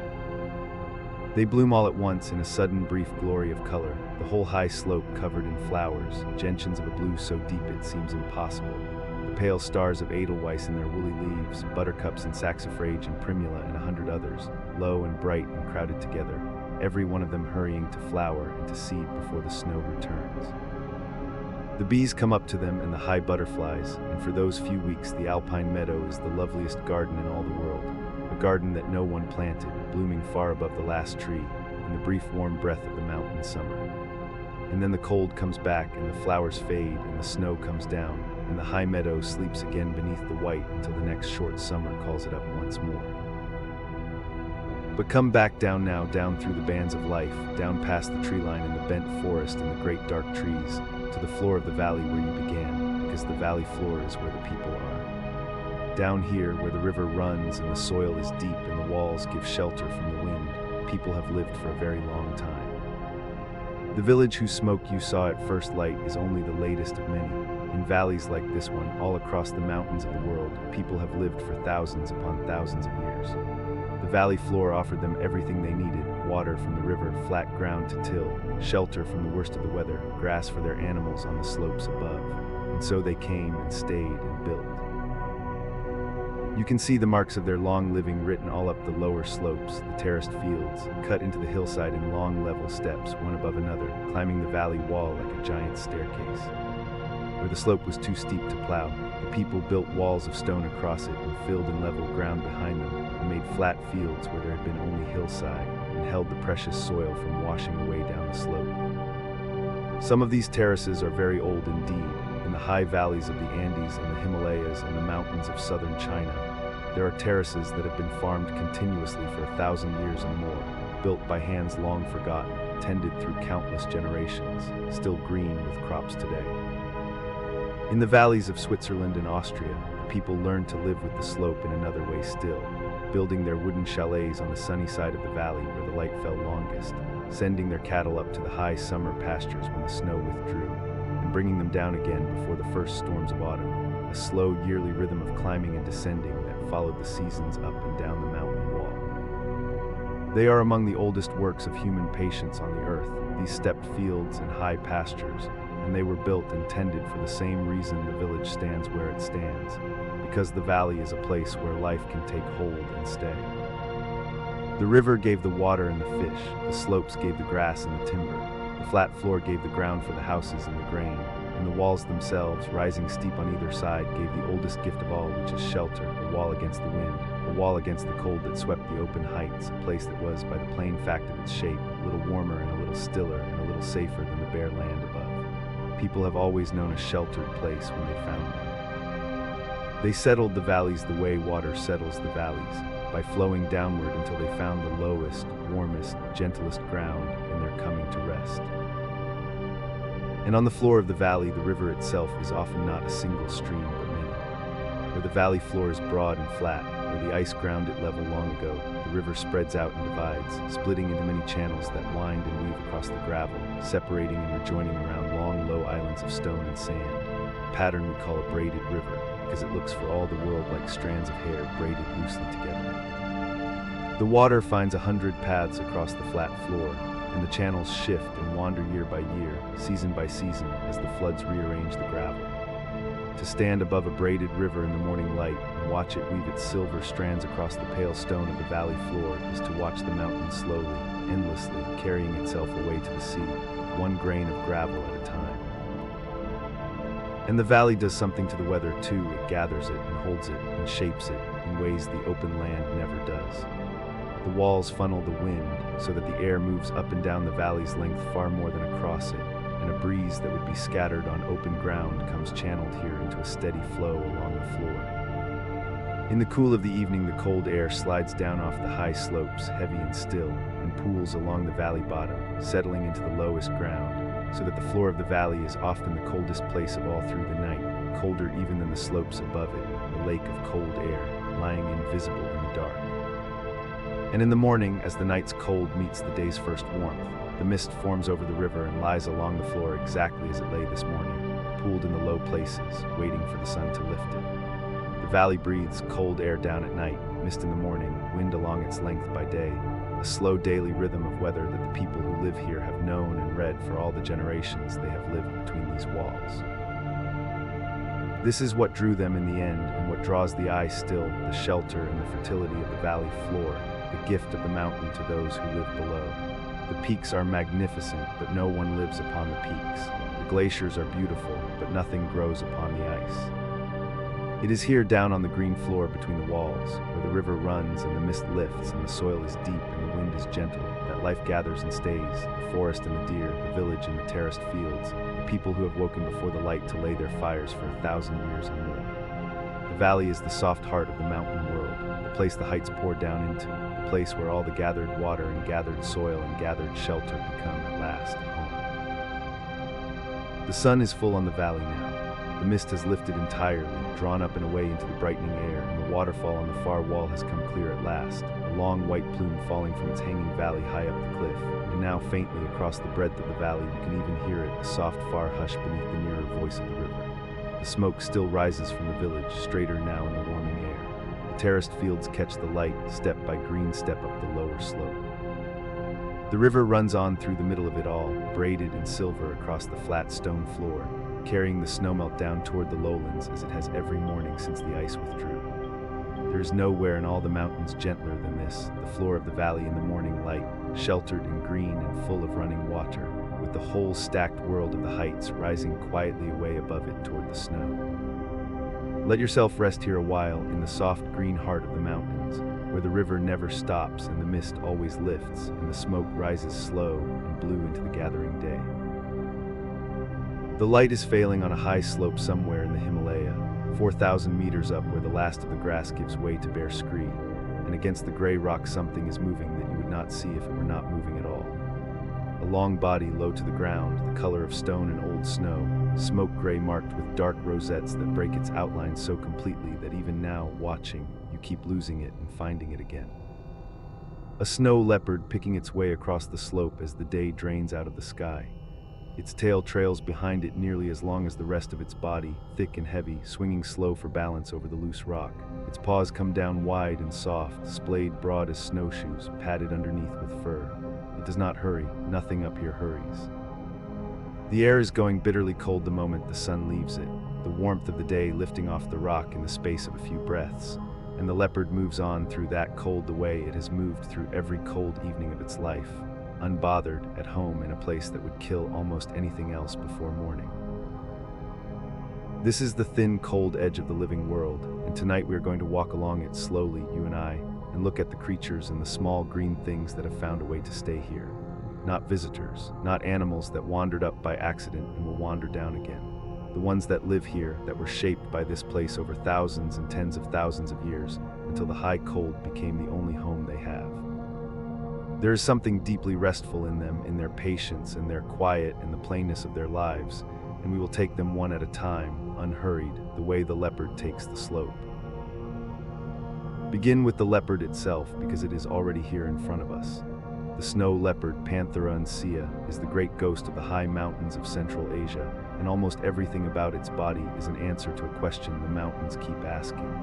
The question is how to survive the cold and the thin air and the broken ground, and the answers are written into it. That huge tail, which can be nearly a meter long, is partly a counterweight for balance on the cliffs, swinging out to steady the body on a turn or a leap, and partly a blanket. The leopard curls it around itself when it rests, draping it over its own face against the wind, breathing through fur. The coat is dense almost beyond belief, the hairs on its belly growing as long as 12 centimeters, packed so thickly that the cold cannot reach the skin. The paws are oversized and furred on the underside, spreading the animal's weight on snow and gripping rock at the same time. The nasal cavity is short and wide, which warms the freezing air before it reaches the lungs. Even the eyes are pale, a strange, ghostly gray-green, rare among the big cats, as though the animal had taken on the color of the country it hunts. There is a reason it is so hard to see, beyond its shyness.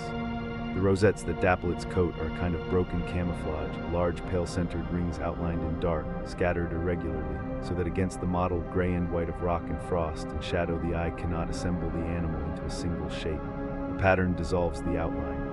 A leopard lying still on a scree slope at dusk is, to all practical purposes, part of the slope.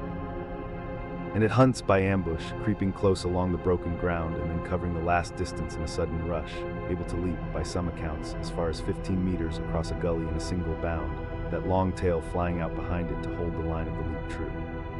It takes blue sheep and ibex and marmots and hares, whatever the high country offers, and a single large kill may feed it for the better part of a week, which suits a place where prey is thin and the effort of the hunt is dear. And it is rare, and it is shy, and it is almost never seen. People who have spent whole careers in snow leopard country count themselves lucky to have glimpsed one in the wild.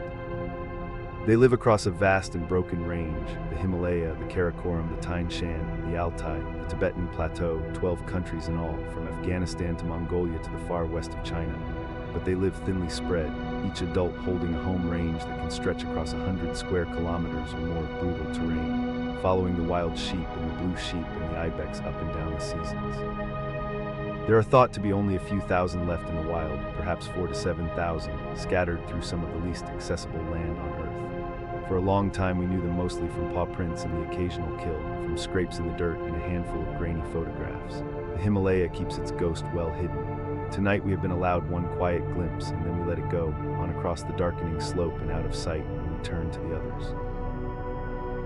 Lower down, where there is still grass, you would find the animal that more than any other made human life in these mountains possible: the yak.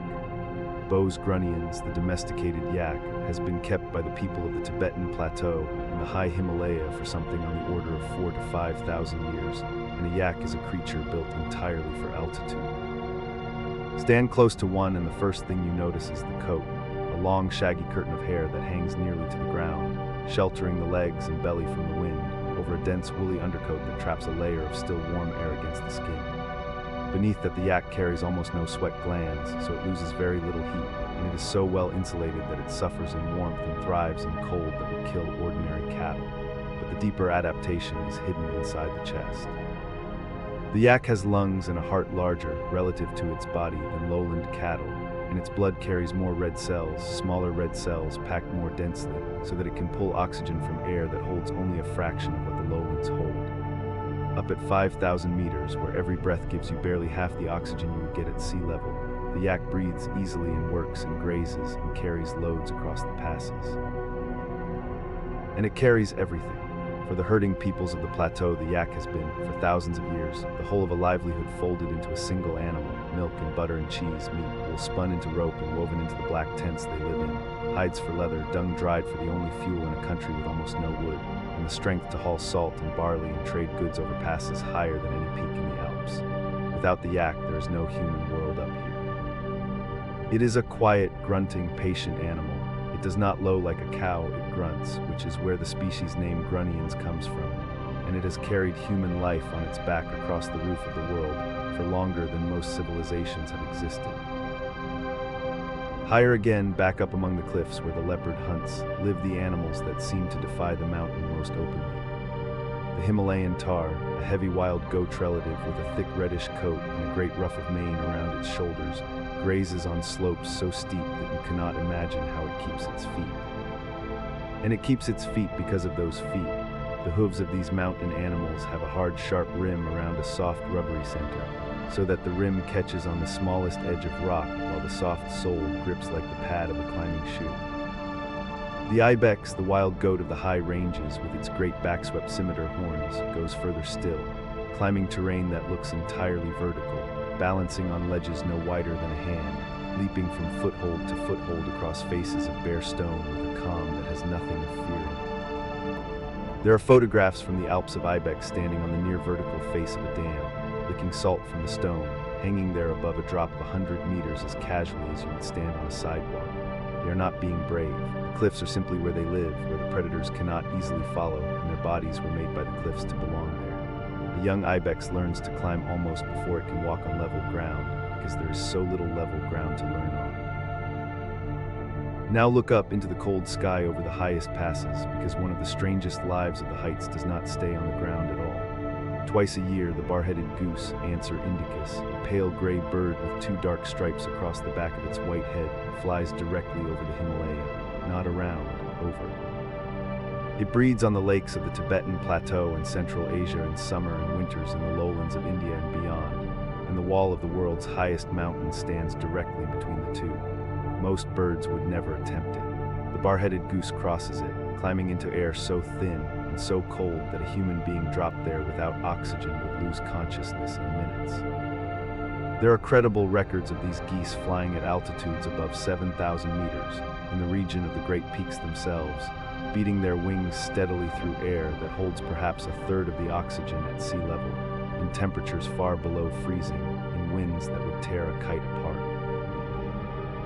How a bird does this is a small miracle of physiology, and and worth lingering on because the answer is so complete.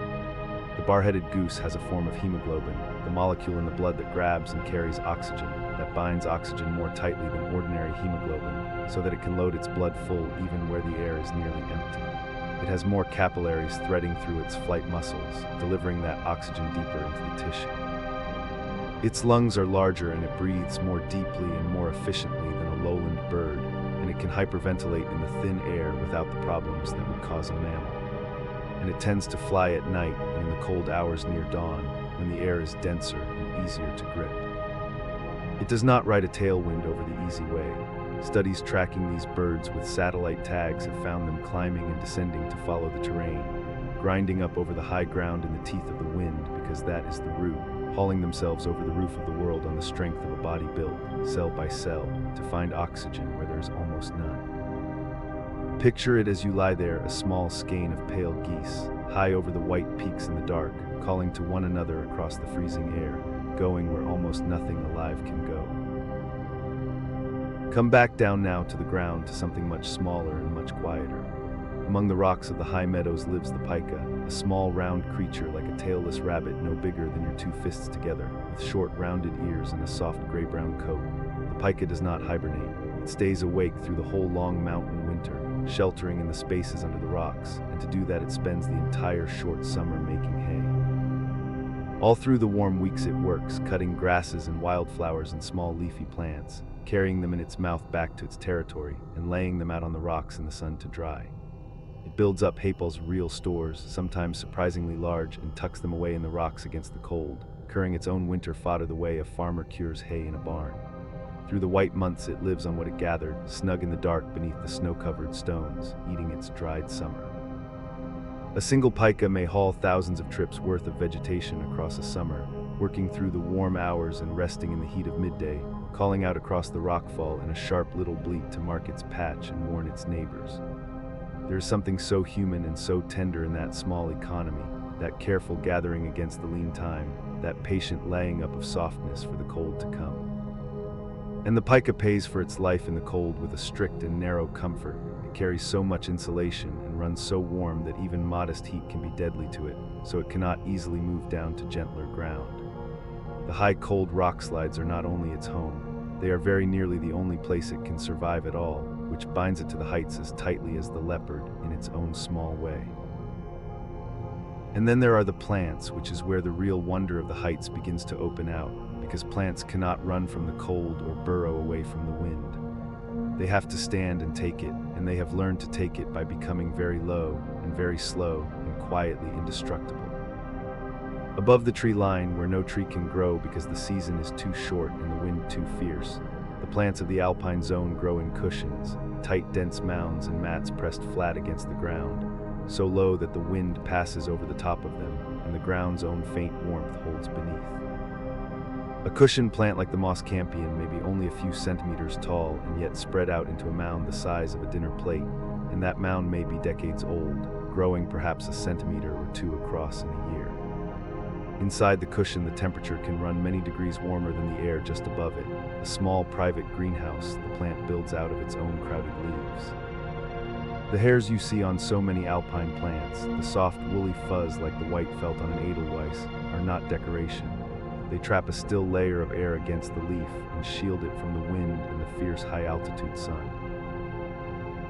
And inside their cells, many of these plants carry their own antifreeze. They load their tissues with sugars and special proteins that lower the temperature at which the water in them would freeze, and that control the way ice forms so it cannot tear the cells apart, so that a flower can be caught by a frost, can stiffen in ice over in the night, and thaw again in the morning sun and go on living. Their whole pace of life is bent around the brevity of the season. Some of these high plants spend years, even decades, slowly storing energy underground, and then flower for only a handful of days when the brief warmth comes, racing to bloom and be pollinated and set seed before the cold closes back in. A single warm week, used all at once after a long patient wait in the dark. There is a flower up there that may have been preparing underground for longer than a child takes to grow up, all for one brief blaze of color against the snow. And beneath even the flowers, at the very foundation, are the slowest pioneers of all, the lichens. On the bare rock where there is no soil at all, where nothing else can find a foothold, the lichens grow, not quite a plant, but a partnership, a fungus and an alga living together as one organism, the fungus making a home and the alga making food from light. They crust the high stones in pale greens and gray greens and burnt orange and black, flat against the rock, asking almost nothing of the world, a little moisture from the mist, a little light. And they are astonishingly, almost unbelievably slow. Some of the crust lichens of the high cold grow on the order of a fraction of a millimeter in a year. A patch the size of your palm may be hundreds of years old. Some lichen colonies in the cold places of the earth are thought to be thousands of years old, among the oldest living things there are. They are the first life to take hold on bare new rock, and over centuries, breaking the stone down grain by grain with their slow chemistry, mixing it with the dust of their own dead, they make the first thin soil in which one far-off day a cushion plant might root. The whole green world of the heights is built, in the end, on the patience of the lichens. And there is one more kind of life clinging to this thin, cold edge, and it is our own. People live in the high mountains, not visiting, not climbing for sport, but living, generation after generation, being born and growing old at altitudes where a lowlander arriving by plane would be gasping and dizzy and sick. And here the same story repeats itself that we have seen in the leopard and the yak and the goose. The body, given enough time, is reshaped by the mountain. What is remarkable is that it has happened more than once, separately in different peoples on different continents, each finding its own path to the same end. On the Tibetan plateau, people have lived above 4,000 meters for thousands of years, and over that time their bodies evolved a way to thrive there. The key, researchers found, lies partly in a gene called EPAS1, a stretch of DNA that helps govern how the body responds to low oxygen. The Tibetan version keeps the blood from thickening too much with extra red cells, which is the lowlander's crude and dangerous response to altitude. Instead, Tibetans breathe faster, move oxygen more efficiently, keep their blood thin and flowing. And in one of the strangest findings in human biology, that particular gene variant appears to have come down to modern Tibetans from the Denisovans, an archaic human cousin, inherited across tens of thousands of years, and then kept because up here it saved lives. In the Andes of South America, the people of the high altiplano have solved the same problem differently. Andean highlanders tend to carry more hemoglobin and a greater volume of red cells, larger lung capacity, more oxygen packed into the blood itself. A different answer, but an answer to the same question, arrived at on the far side of the world with no connection to the first. And in the highlands of Ethiopia, where people have also lived at great altitude for a very long time, the adaptation is different again, not yet fully understood, neither the Tibetan pattern nor the Andean one, a third independent solution. 3 peoples, 3 continents, 3 separate roads to living in the thin air, each one written slowly into the body across hundreds of generations by the plain, unhurried pressure of the mountain on the people who would not leave it. The heights do to human beings exactly what they do to the leopard and the goose and the small, bright flower. Given enough time, they shape whatever stays to fit the place. And that in the end is the quiet truth of all this high cold life, that it is the work of time and of patience more than of anything fierce or sudden. None of these creatures fought the mountain and won. They simply stayed generation after generation while the mountain slowly made them into something that belonged there. And the mountain itself was made the same way, by the same patience, over a depth of time so vast it is almost restful to think about. The peaks that the leopard crosses tonight rose from the floor of an ancient sea, lifted a few millimeters a year as 2 great plates of the earth pressed slowly together, over tens of millions of years, and they are still rising now, while the rivers and the ice and the wind wear them slowly back down, so that the mountain you see is only this evening's balance in a contest that has no end and no hurry. The lichen grows a hair's breadth in a century. The cushion plant waits a decade for its week of flowers. The mountain rises and erodes across the age of an ocean. And against that enormous slow patience, the single life of a single snow leopard moving across a single slope at dusk is the briefest flicker, here for a few short years, and then gone, and then another and another, the line of them flowing across the heights like water over stone, each one perfectly made for the cold, each one passing, the cold remaining. There is no struggle left in any of it now at this hour. The light is gone from the high slope. The leopard has found its ledge and curled down with its great tail wrapped over its face, breathing slow through the fur. The yaks have settled in the lee of a wall, grunting softly, their warmth held close beneath their shaggy coats. The pika is tucked under its rocks with its summer hay around it. The geese are far away in the warm lowlands, resting on dark water. The little flowers have iced over in the night and wait, unhurt, for the morning sun to set them free again. The lichen does what it has done for 1,000 years, which is almost nothing at all, slowly. And the great peaks stand over all of it in the starlight, patient beyond any patience we can hold in our minds, rising a hair's breadth while we sleep, indifferent and serene. Let that vast, slow calm settle over you now, the same calm that holds the whole high living world together through the cold. There is nothing up there that hurries. There is nothing that fears the long wait. Everything alive in the heights has learned the one deep lesson the mountains teach, which is that you do not have to rush, that the cold passes and the warmth returns, and the slow, patient work of staying alive is enough, is everything, is the whole quiet point. You can let your breath grow as slow as theirs. You can let the day's striving ice over gently in the dark, the way the high flowers do, knowing it will thaw again unhurt in the morning. The mountains have stood for an age of the earth, and they are in no hurry, and tonight at last neither are you. Let yourself grow still and warm and patient as the heights, and let the long quiet of the high cold world carry you all the way down into rest. Sleep well.